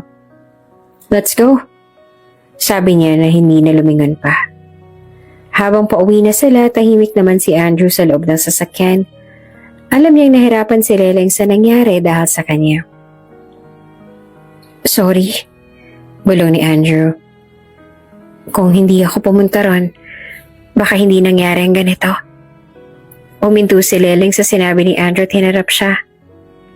"Andrew, walang dahilan para mag-sorry ka. Hindi ito tungkol sa negosyo. Ang mahalaga sa akin ay ikaw. At hindi ko hahayaan na bastusin ka ng kahit sino." Ramdam ni Andrew ang sinseridad ng mga salita ni Leleng. Sa sobrang emosyon, niyakap niya ito ng mahigpit. "Salamat," sabi ni Andrew ng mahina pero puno ng damdamin. Ngumiti si Leleng at tinawakan ng pisngi ni Andrew. "Gusto ko lang malaman mo na mahal kita. At kahit kailan hindi ka magiging dahilan ng kahihiyan ko. Dahil ikaw ang pinipili ko." Hinagka ni Andrew ang labi ni Leleng. Habang tanga ng isa't isa na puno ng pagmamahal at pag-unawa. Ang gabing yon ay nagpatibay sa relasyon nila. Kahit anong problema o pagsubok ang harapin nila, alam nilang kaya nilang lampasan ang lahat basta't magkasama sila. Sa mga mata ni Leleng, si Andrew nagpapatunay na ang tunay na pagmamahal ay hindi nasusukat sa yaman o estado. At sa puso ni Andrew, si Leleng ang nagbibigay sa kanya ng kumpiyansa na kahit sino siya, karapat-dapat siyang mahalin. Patuloy niyang ipinamumuhay ang kanilang pag-iibigan. Hindi perpekto, pero totoo. Matatag at puno ng pagmamahal na hindi matitinag. Lumipas ang mga buwan at mas lalo pang tumibay ang relasyon ni na Andrew at Leleng. Sa bawat araw na magkasama sila, lalong napupuno ng pagmamahal at suporta ang kanilang samahan. Marami na rin silang napag-usapang plano para sa kanilang hinaharap. Pero hindi kailanman nagmadali si Andrew. Alam niyang ang tamang panahon ay darating kung kailan siya handa na talagang gawing opisyal ang kanilang pagmamahalan. Isang araw habang nasa business trip si Leleng, sinadya ni Andrew na magpunta sa mansyon. Bagamat kinakabahan siya, determinado siyang humingi ng basbas mula kina Maria at Hector na mga magulang ni Leleng, pati na rin kay Calix, ang bunsong kapatid nito. Pagdating ng mansyon, sinalubong siya ng mga kasambahay at inihatid sa sala kung saan naman naghihintay ang pamilya ni Leleng. Ramdam niya ang malamig na pawis sa kanyang noo, pero pinilit niyang maging kalmado. Andrew, anong okasyon? Tanong ni Hector habang nakangiting pinaupo siya. Huminga ng malalim si Andrew at tumingin sa mga magulang ni Leleng. Gusto ko pong hingin ng basbas ninyo para pakasalan si Leleng. Nagulat ang pamilya ni Leleng sa kanyang sinabi. Si Mariette, bagamat halatang emosyonal, ay ngumiti ng bahagya. Sigurado ka na ba, Andrew? Tanong niya. Sigurado po ako. Sagot ni Andrew. Mahal na mahal ko po si Leleng at gusto ko po siyang alagaan habang buhay. Napangiti si Calix na nakikinig sa usapan. Tumayo siya at hinawakan ang kamay ni Andrew. Kuya Andrew, yay! Tete Leleng! Sabi niya sabay yakap kay Andrew. Napawi ang kaba ni Andrew nang magsalita si Hector. Alam namin kung gaano mong kamahal si Leleng. Kung siya ay magiging masaya sa piling mo, buong puso naming ibinibigay ang aming basbas. Nagganap ang inaasam-asam na proposal sa mismong kaarawan ni Leleng. Isang simpleng salo-salo ang inihanda sa mansyon. At lahat ng malalapit na tao sa kanilang bahay ay naroon. Mga kasambahay, kaibigan at pamilya ni Leleng. Habang abala ang lahat sa pagkain at kwentuhan, biglang tumayo si Andrew sa gitna ng sala. Agad siyang napansin ni Calix na ngumiti ng pilyo. Sandali lang po, may gusto lang po akong sabihin. Sabi ni Andrew habang hinuhugot mula sa kanyang bulsa ang isang maliit na kahon. Nagulat si Leleng nang biglang tumigil ang ingay ng paligid. Lahat ng mata ay nakatuon kay Andrew, na ngayon ay nakaluhod na sa harap niya. Leleng, sa unang pagkikita pa lang natin, hindi ko inakala na magiging ganito kang kahalaga sa buhay ko. Tinuruan mo ako mangarap, na higit pa sa sarili ko. Pinatunayan mo sa akin na ang pagmamahal ay walang hangganan. At gusto kong ikaw ang maging asawa ko. Ang kasama ko habang buhay. Halos hindi naman makapagsalita si Leleng. Tumulo ang luha sa kanyang mga mata habang iniaabot ni Andrew ang singsing. Leleng, will you marry me? Tanong ni Andrew na puno ng kaba at pag-asa. Oo. Sigaw ni Leleng sabay yakap kay Andrew. Palakpakan naman agad ang lahat at si Calix pa nga ang pinakaunang yumakap sa bagong engaged na magkasintahan. Agad na nagplano sina Leleng at Andrew para sa kanilang kasal. Gusto ni Leleng na maganap ito sa simbahan. Ang pangarap niyang fairy tale wedding na puno ng eleganteng dekorasyon at romantikong tema. Okay lang ba na ganito kalaki ang gusto kong kasal? Tanong ni Leleng kay Andrew habang nagpaplano sila. Huwag mong alalahanin yun. Sagot naman ni Andrew. Pinag-ipunan ko to para sa'yo. Gusto ko maging masaya ka sa araw na ton. Hinayaan ni Andrew si Leleng na magdesisyon para sa lahat ng detalye. Mula sa disenyo ng kanyang gown hanggang sa dekorasyon ng simbahan. At kahit abala si Andrew sa trabaho, sinigurado niyang maibibigay ang lahat ng kailangan ni Leleng. Dumating na ang gabi bago ang kanilang kasal. Bagamat magkalayo, nag-usap sila sa telepono upang magpalitan ng saloobin tungkol sa malaking araw. Excited ka na ba? Tanong ni Andrew na halatang may ngiti sa kanyang boses. Oo naman, sagot ni Leleng. Parang ang tagal nating hinintay ito, pero ngayon eto na. Bukas na. Mag-asawa na tayo. Natawa si Andrew. Ang ganda pakinggan na. Asawa? Andrew? Salamat, sabi ni Leleng na puno ng emosyon.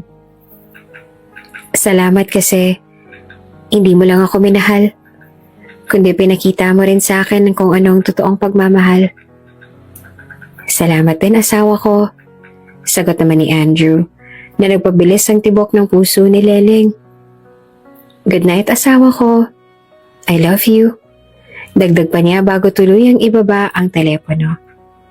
Sa gabing yon, hindi na makatulog si Leleng dahil sa labis na saya at pananabik. Alam niyang sa wakas natagpuan niya ng lalaking magbibigay sa kanya ng walang katapusang pagmamahal. Sa bawat akbang ng kanilang relasyon, pinatunayan ni na Andrew at Leleng na ang tunay na pagmamahal ay hindi nasusukat sa yaman, estado o opinyon ng iba. Ang pagmamahalan nila ay naging inspirasyon sa kanilang pamilya at mga kaibigan. Isang paalala na ang puso ang siyang tunay na nagbibigta ng kahulugan ng kaligayahan. At bukas na bukas din, magkasama nilang haharapin ang altar.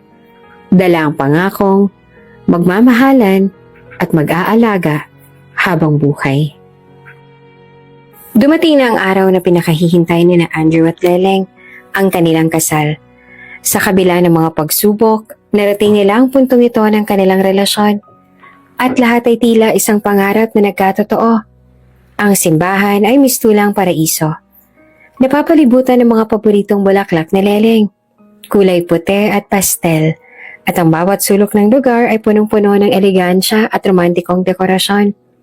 Habang nagtatakbuhan ng mga wedding coordinator, abala sa mga last-minute preparations para sa kasal, naririnig ang malumanay na tugtog ng piano at violin. Ang mga paboritong kanta ni na Leleng at Andrew, lahat ng bisita ay nakasuot ng formal attire. At ang ambiance ay puno ng kilig at pag-asa. Sa labas ng simbahan, naghanda si Leleng. Suot niya ang isang napakagandang gown na tila galing sa isang fairy tale. Ang kanyang buhok ay maayos na nakakulot at ang kanyang makeup ay simple ngunit elegante. Habang hinihintay ang hudyat ng wedding coordinator, ramdam niya ang kaba at kasabikan. Miss Leleng, go na po, sabi ng coordinator habang binubuksan ang pinto ng simbahan. Bumukas ang pinto at naglakad na si Leleng papunta sa altar. Iyon ang kanyang walk to forever. Kasama niya ang kanyang mga magulang na parehong nangingiti habang inaakay siya. Habang naglalakad, hindi maiwasan ni Leleng na marinig ang bulungan ng ilang mga bisita. Grabe talaga, isang construction worker lang ang pakakasalan niya, sabi ng isa. Sayang naman si Leleng. Pwede namang mas mayaman o mas angat pa sa buhay. Dagdag pa ng isa. Napansin ito ng kanyang mga magulang. Anak, huwag mo silang pansinin. Hindi sila makakapasok sa reception mamaya. Bulong ng kanyang ama na ikinatawa na lamang ni Leleng kahit papaano. Ngunit ang lahat ng ingay ay nawala nang makita niya si Andrew sa altar. Nakasuot ito ng simpleng suit, ngunit litaw na litaw ang kanyang tindig at kagwapuhan.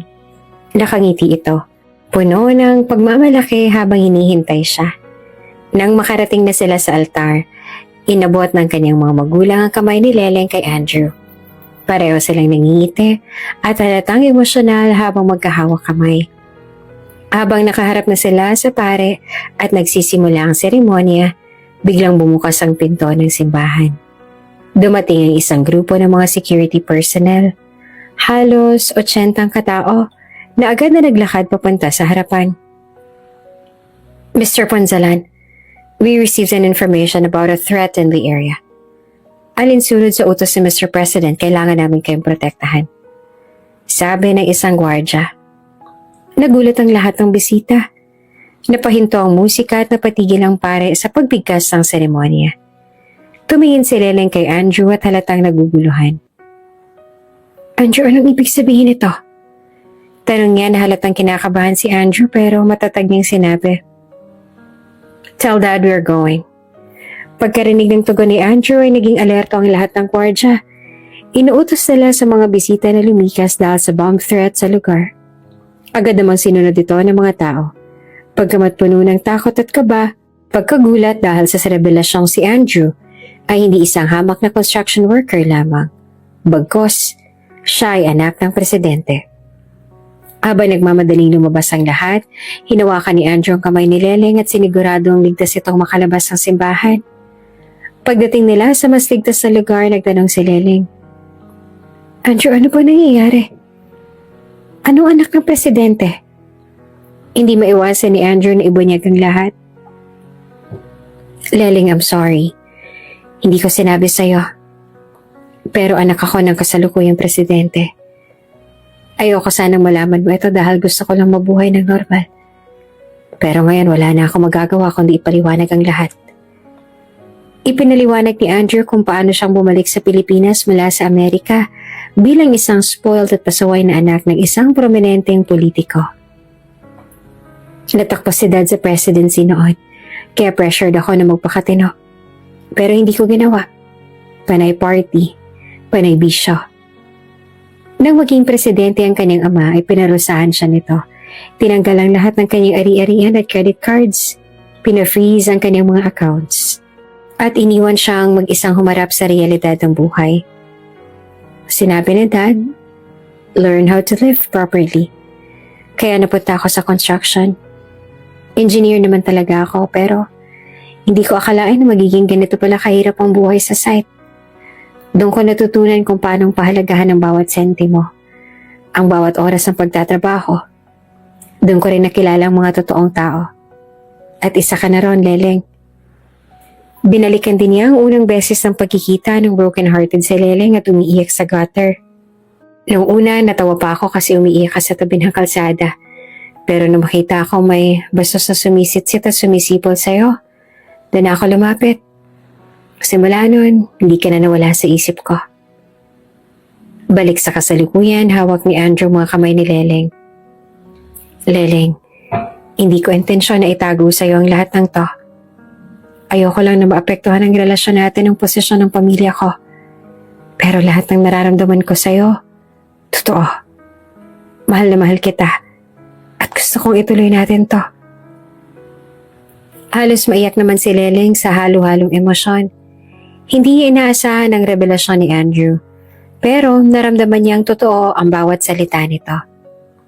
Andrew, bulong niya bago yumakap ng mahigpit kay Andrew.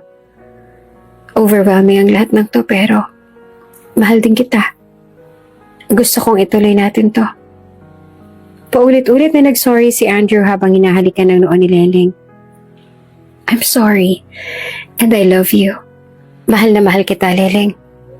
Biglang lumapit ang isang wardya at nagbigay ng abiso. Mr. Ponzalan, clear na po ang area. Wala pong bomb na nakita sa lugar. Ligtas na po. At nais makita ni Mr. President ang inyong kasal. Ngunit agad na nagdesisyon ng mga magulang ni Leleng. Huwag na munang ituloy ang kasal. Mas maganda kung maayos na lang muna ang lahat bago ito ituloy. Humarap si Andrew kay Leleng. I will marry you tomorrow or next week or whenever everything's okay. Pero isa lang sigurado. I will marry you, Leleng. Hinalikan ni Andrew ang noo ni Leleng bilang tandaan ng kanyang pangako. Bagamat hindi natuloy ang kasal sa araw na yon, mas lalong tumibay ang pagmamahalan ni na Andrew at Leleng. Hindi na mahalaga kung kailan o saan magaganap ang kanilang pag-iisang dibdib. Ang mahalaga, handa silang harapin ang kahit ano, basta't magkasama. Pagkatapos malaman ni Leleng ang tunay na pagkatao ni Andrew bilang anak ng presidente, nahirapan siyang balansehin ang bagong impormasyon sa imahe ng lalaking minahal niya. Sa isip niya, paano nagawa ni Andrew na itago ang ganong kalaking bahagi ng buhay niya? Iba ang lifestyle na nakikita niya ngayon kumpara sa payak na buhay na nakilala niya kay Andrew. Ngunit sa halip, Nahayaang sumira ito sa kanilang relasyon, nagdesisyon si Andrew na muling patunayan ang kanyang sarili kay Leleng. Hindi ko gustong mawala yung tiwala mo sa akin, kaya hayaan mong pumawi ako. Sabi ni Andrew habang nakangiti. Para bang binalikan nila ang simula ng kanilang relasyon. Simpleng dates, bigla ang pag-abot ng mga papel na bulaklak, at pagsama ni Andrew sa site kung saan nagsimula ang kanilang kwento. Hindi nagbago ang trato ni Andrew kay Leleng. Parang dati lang ano? Sabi ni Leleng habang hawak ang papel na bulaklak na gawa ni Andrew. Dati lang, pero ngayon, masigurado na ako sa nararamdaman ko. Sagot ni Andrew na ikinakilig naman ni Leleng. Isang araw, habang abala si Leleng sa pag-aasikaso ng mga papeles para sa nalalapit nilang kasal, hindi niya namalayang naiwan palang bukas ang gate ng kanilang mansyon. Nasa business meeting ang kanyang mga magulang, kaya walang ibang tumitingin sa paligid kundi ang mga kasambahay. Biglang sumigaw ang yaya ni Calix. Ma'am Leleng, si Calix po nawawala. Napabalikwas si Leleng. Ha? Paano nangyari yon? Agad niyang iniwan ang ginagawa at sinuyod ang buong mansyon kasama ang mga kasambahay. Ngunit kahit anong paghahanap nila, wala si Calix. Tinawagan agad ni Leleng ang kanyang mga magulang. Mom, Dad, si Calix nawawala. Hindi namin siya makita. Halos magpanik na rin si Hector at Mariette. Kaya naman, agad silang nagmaneho pa uwi. Samantala, pinareview naman ni Leleng ang CCTV footage. Dito nakita na lumabas si Calix ang subdivision na mag-isa. Ngunit hindi na matrack kung saan siya pumunta pagkatapos. Habang nanginginig sa kaba, tinawagan ni Leleng si Andrew. Andrew, I need your help. Si Calix nawawala. Ano? Sige, pupunta ako riyan. Sagot ni Andrew na halatang nag-aalala rin. Pagdating ni Andrew, unang ginawa niya ay niyakap si Leleng upang pakalmahan ito. Don't worry, Leleng, we will find him. Agad siyang tumawag sa kanyang mga kontak na pulis upang ipaalerto ang pagkawala ni Calix. Ginamit niya ang kanyang mga koneksyon upang mapabilis ang paghahanap. Hindi nagtagal, nagsidatingan ng mga pulis sa paligid upang maghanap at pinaigting ng search operations. Samantala, dumating na rin sina Hector at Mariette at parehong halatang balisa. Ano na, Leleng, may balita na ba? Tanong ni Hector habang halatang nanginginig ang kamay. Wala pa rin, Dad, pero ginagawa na nilang lahat. Sagot ni Leleng na halos maiyak na. Sa gitna ng lahat ng to, tanging si Andrew lamang ang nananatiling kalmado at patuloy na nagbibigay ng lakas ng loob kay Leleng. Everything will be okay. Mahahanap natin siya. Sabi niya habang hawak ang kamay ng kanyang fiancé. Sa presinto, naghintay sila ng balita mula sa otoridad. Ang bawat segundo ay tila isang oras at ang kaba sa kanilang mga puso ay halos hindi na nila makayanan. Lumapit si Hector kay Andrew. Andrew, maraming salamat sa ginagawa mo. Hindi mo na dapat ito ginagawa pero nandito ka pa rin. Ngumiti si Andrew. Pamilya ko na rin po kayo. At kahit anong mangyari, nandito po ako para sa inyo. Kinagabihan, habang tahimik na naghihintay ang lahat, biglang tumayo ang mga pulis at nagbigay daan. Nagulat ang lahat nang makitang dumating si Mr. President, ang ama ni Andrew kasama ang ilang mga bodyguards. Siya bang hinahanap ninyo? Tanong ni Mr. President habang hawak ang kamay ni Calix. Halos tumalon si Leleng sa tuwa. Calix! Sigaw niya habang tumatakbo palapit. Agad niyang niyakap ang kanyang nakababatang kapatid na mukhang gulat, ngunit maayos naman ang kalagayan. Niyakap din ni Hector at Mariette si Calix. Oh, thank God you're safe, sabi ni Mariette habang umiiyak. Tinanong naman ni Andrew ang ama. Dad, where did you find him? Nasa tapat siya ng isang restaurant, nakaupo mag-isa. Papunta kami sa Malacanang nung makatanggap ng alert mula sa sekretary ko na may pinahahanap kang binatilyo. Paliwanag ni Mr. President. Maraming salamat po, Mr. President, sabi ni Hector habang hawak ang kamay ng Pangulo. Ngumiti naman si Mr. President. Walang anuman. Anak ko humingi ng tulong. At ikaw palang babaeng minamahal ng anak ko. Sabi niya habang nakatingin kay Leleng. Tila nahiya naman si Leleng, ngunit ngumiti siya bilang tugon. Opo, sir. Hinawakan ni Mr. President ang balikat ni Leleng. Papa na lang ang itawag mo sa akin. Salamat, Iha. Dahil nagawa mong patinuin ang anak ko. Noon, hindi ko akalaing kaya niyang magbago. Pero ngayon, ibang-iba na siya. Natutuhan niya ng magpahalaga sa mga tao, sa buhay, at sa pagmamahal. At alam kong ikaw ang naging dahilan. Halos maluha naman si Andrew sa sinabi ng kanyang ama. Bago umalis, ngumiti ulit si Mr. President at nagbiro. Oh, paano? See you sa kasal ninyo, ha? Pag-alis si Mr. President, nagpasalamat si Andrew kay Leleng.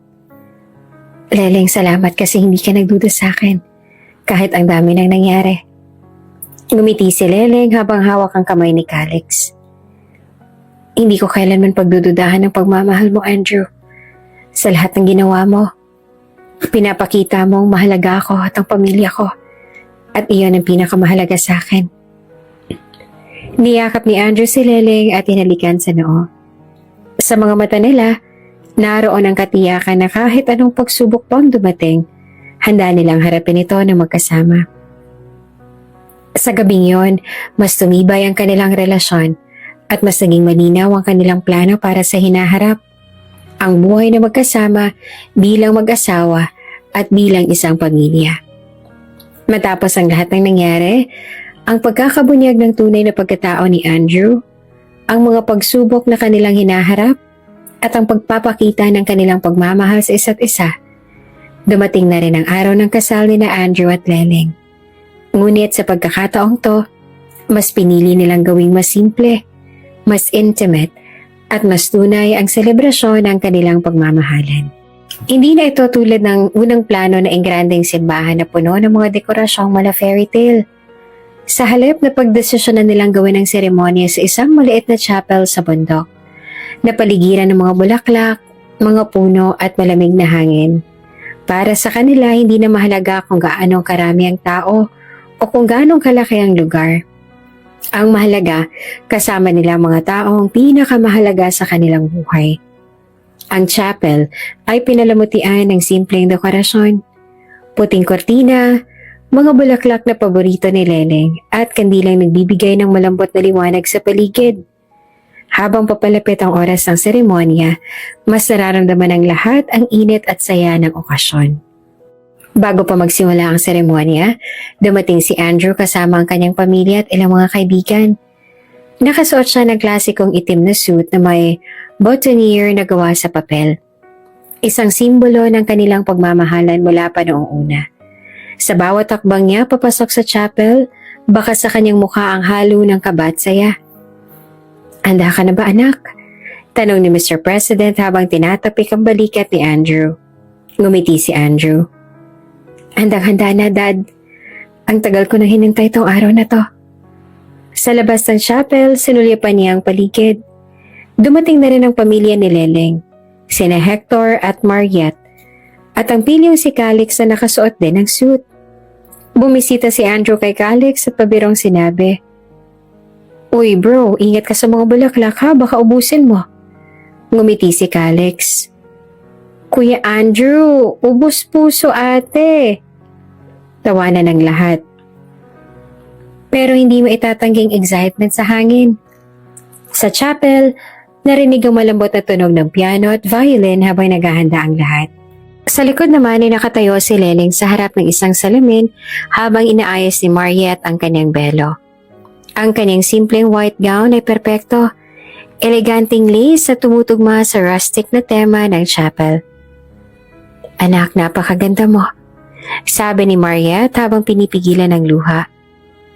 Mom, kinakabahan po ako, sagot ni Leleng. Normal lang yan, pero tandaan mo ang mahalaga ay mahal na mahal niyo ni Andrew ang isa't isa. You have come this far, anak. Lumapit si Hector at tinaabot ang kamay kay Leleng.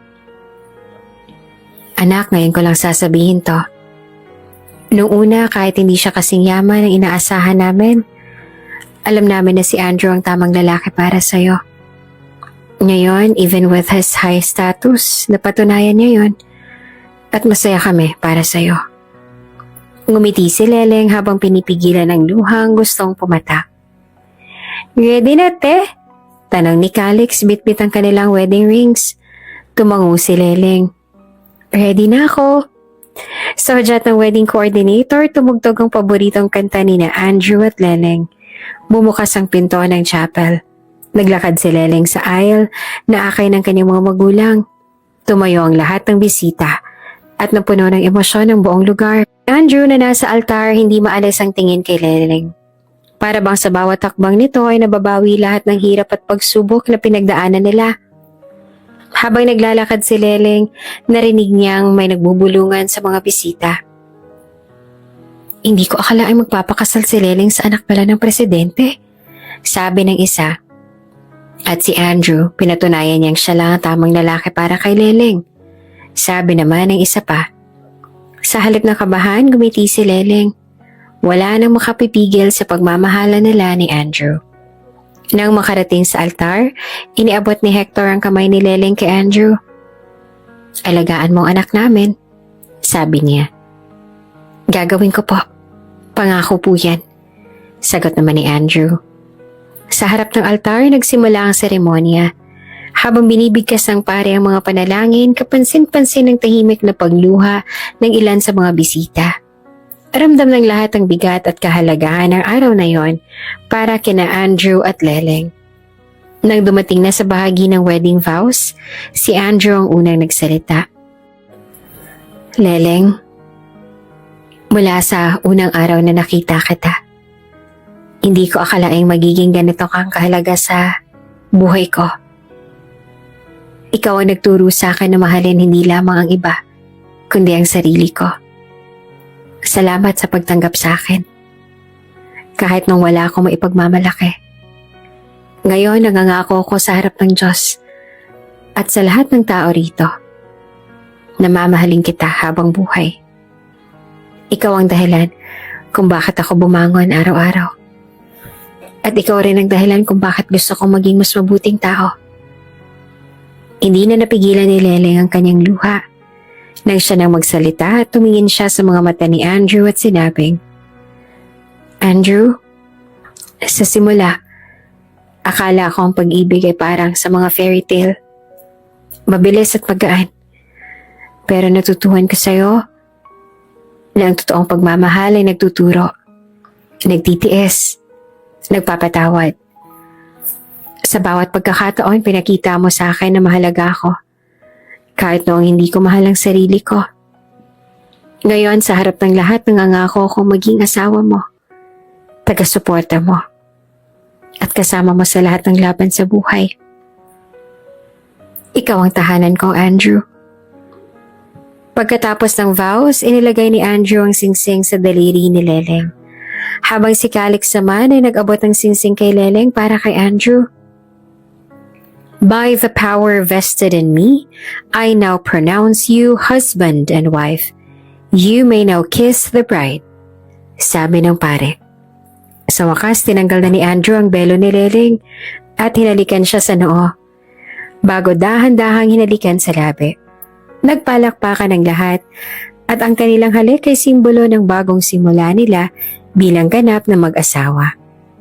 Pagkatapos ng seremonya, nagtungo ang lahat sa isang maliit na reception area na nasa tabi ng chapel. May mahabang mesa na may puting linen na puno ng mga simpleng dekorasyon ng mga kandila at bulaklak. Ang pagkain ay inihanda ng mga paboritong chef ng pamilya, ngunit mas pinili nila ang comfort food na paborito ni na Andrew at Leleng, tulad ng pasta, roasted chicken at mga local cuisines. Sa reception, si Mr. President pa mismo nagbigay ng isang toast. Sa anak ko at sa bago kong anak na si Leleng, nais kong iparating ang pasasalamat ko.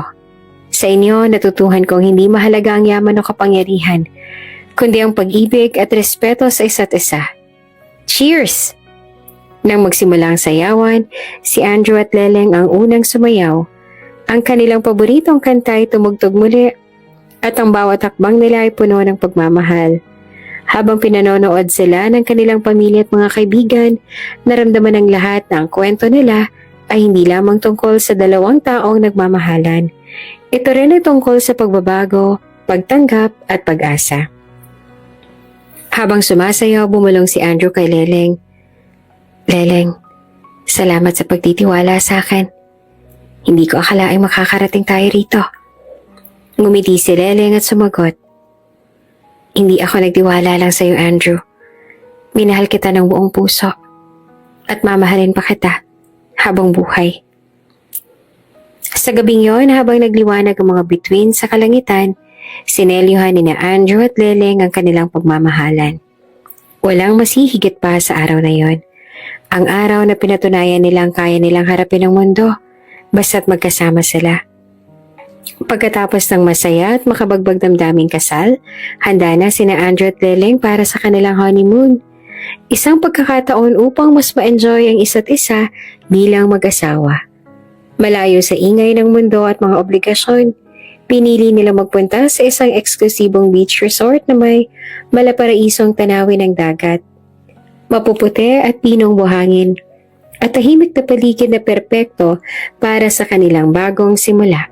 Pagdating pa lang ni na Andrew at Leleng sa resort, sinalubong sila ng mainit na ngiti ng mga staff at mga bulaklak na kalachuchi na inilagay sa kanilang mga pulso.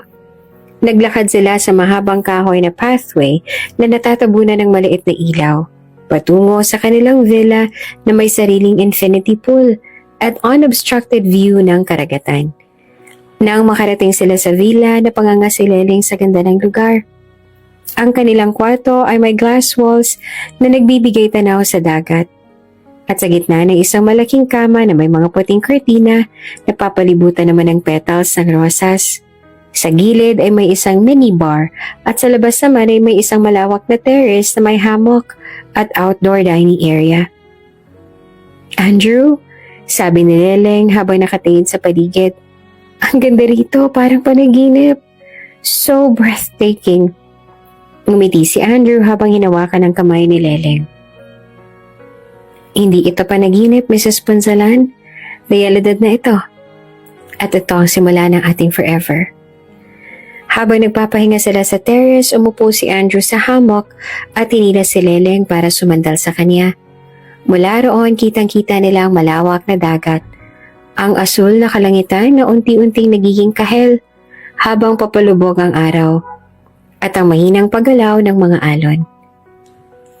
Alam mo ba, ang dami nang nagbago simula nung una kitang makita. Sabi ni Andrew habang inahaplos ang buhok ni Leleng. Napangiti naman si Leleng at tumingin sa malayo. Oo nga, parang kahapon lang yung panahon na umiiyak ako sa gilid ng kalsada tapos ikaw, kung ano-anong joke ang sinasabi mo para patawanin ako. Tumawa si Andrew. Hindi ko talaga alam kung paano ka mapapatawa noon.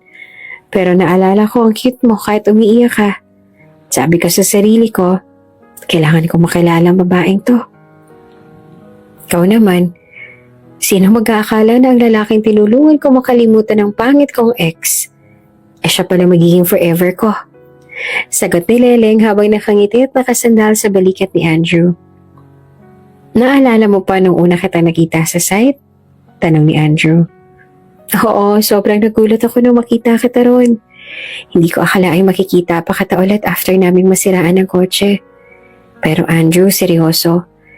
Napahanga talaga ako sa'yo nun. Hindi dahil sa trabaho mo kundi sa kung paano ka makitungo sa mga tao. Napakabait mo sa lahat. Hinawakan ni Andrew ang kamay ni Leleng. At napahanga rin ako sa'yo nun. Lalo na nung nakita ko kung gaano kang kapassionate sa ginagawa mo. Alam mo, ikaw ang inspirasyon ko para maging mas mabuting tao. Napayakap si Leleng kay Andrew. Andrew, salamat sa lahat ha. Sa pagmamahal, sa sakripisyo, at sa pagiging ikaw. Habang nag-uusap sila, nagsimulang lumubog ang araw. Ang kalangitan ay nagkulay kahel, pula at ginto na parang isang obra maestra. Tumayo sila sa terrace habang magkahawak kamay. Tahimik na pinanonood ang tanawin. Ang ganda, bulong ni Leleng. Tulad mo, sagot ni Andrew habang nakatingin sa kanya. Napalingon si Leleng kay Andrew at sa sandaling yon hindi niya na napigilan ang kanyang damdamin. Yumakap siya ng mahigpit sa asawa at bumulong. Mahal na mahal kita, Andrew. I love you more, my Leleng. Sagot ni Andrew bago siya hinalikan sa noo. Habang tuluyang nilamon ng dilim ang paligid, nananatili silang magkatabi. Ramdam ang init ng pagmamahalan sa kabila ng malamig na simoy ng hangin. Pagkatapos ng sunset, pumasok sila sa loob ng villa. Sa mesa ay naghihintay ang isang candlelit dinner na inihanda ng resort. May sariwang seafood, mga local delicacies at champagne na perpekto para sa okasyon. Habang kumakain, nagkwentuhan sila tungkol sa kanilang mga pangarap para sa hinaharap. Andrew, gusto ko ng simpleng buhay. Gusto ko magtayo ng maliit na cafe. Tapos sana magkaroon tayo ng 2 anak. Isang boy tapos isang girl. Sabi ni Leleng habang umuuya ng isang peraso ng cake. Ngumiti naman si Andrew.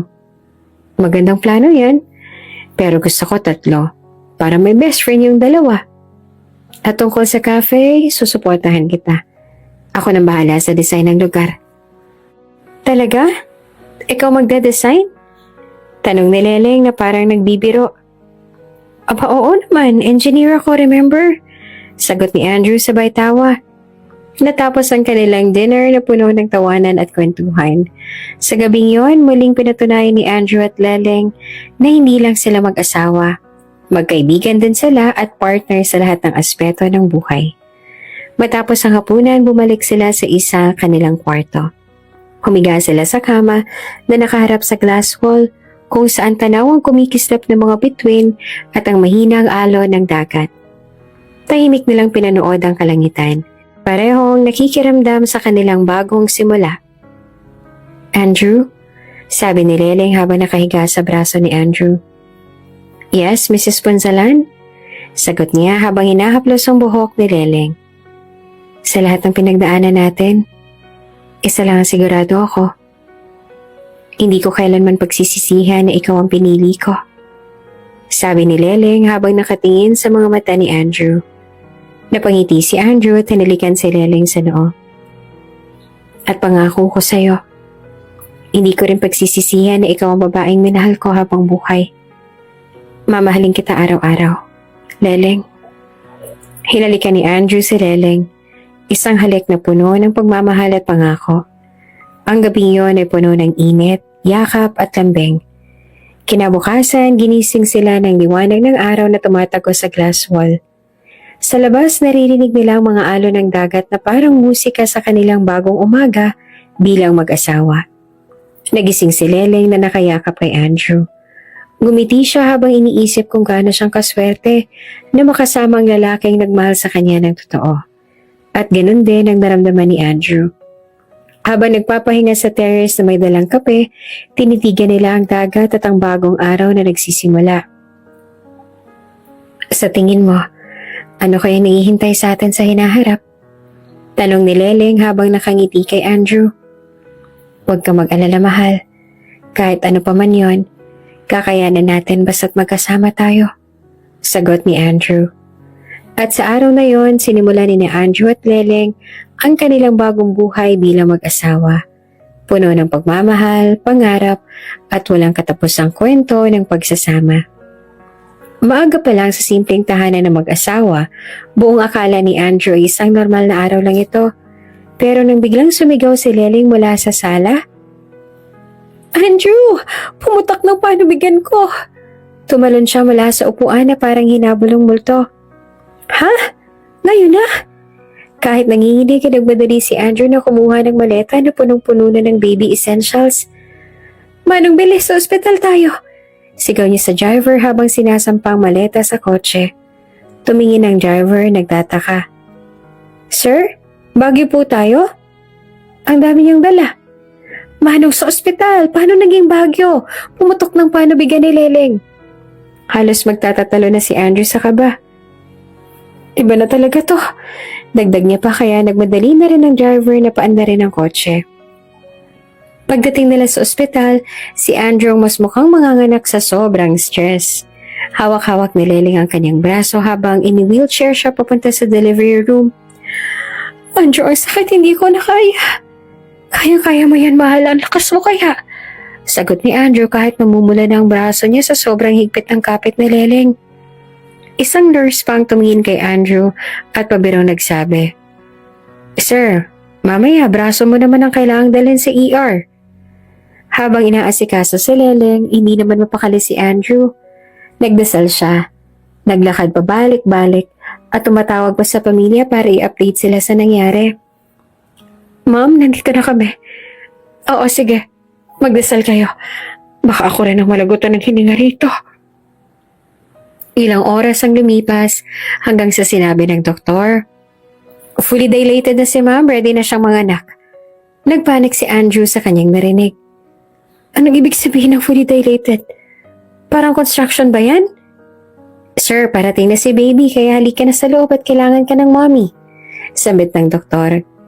Hinila siya ng nurse papasok sa delivery room at tumabi siya kay Leleng. Mahal, you got this. Sabi niya habang hinalikan ng noo ni Leleng. Pagkatapos yan, pwede nang sundan ng baby number 2. Biro niya pa para pagaanin ang hangin. Si Leleng sa gitna ng sakit ay nabulyawan siya dahil sa kanyang sinabi.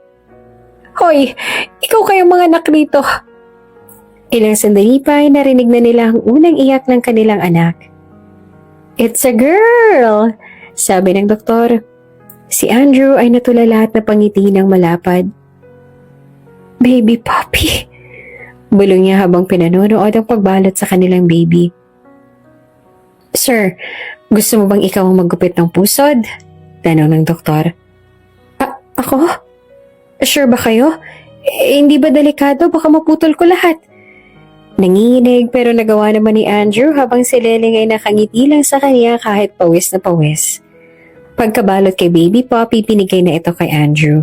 Sa unang pagkakataon, nakita niya ang anak nila. Wow, mahal. Look, ang ganda niya. Kamukha mo. Sabi ni Andrew habang si Leleng naman ay pagod pero sobrang saya. Ang ganda nga niya. Our daughter. Sa labas ng delivery room, nandoon ang buong pamilya ni na Andrew at Leleng, pati na si Mr. President. Nung lumabas ang balita, naging breaking news agad ito sa TV at social media. First, apo ng presidente, pinanganak na welcome to the world, Baby Poppy. Si Andrew na tumingin sa bagong silang na si Baby Poppy ay umiti. Anak, you are the greatest gift we have ever received. We love you, Baby Poppy. Nagkatinginan pa sina Leleng at Andrew at hinalikan ng isa't isa at saka sabay na pinagmasdan ang pinakamagandang niyaya sa kanilang buhay. Kung bago ka pa lang sa channel na ito, Ate Jane TV, huwag kalimutang pindutin ang notification bell and subscribe button. Sana po hindi naman malaking abala sa inyo ang pagpindot ng subscribe button dahil ang kapalit po nito ay ang pagsuporta para makapag-produce ng mga libreng stories sa mga channels ni Ate Jane. Maraming salamat! Naglakad sila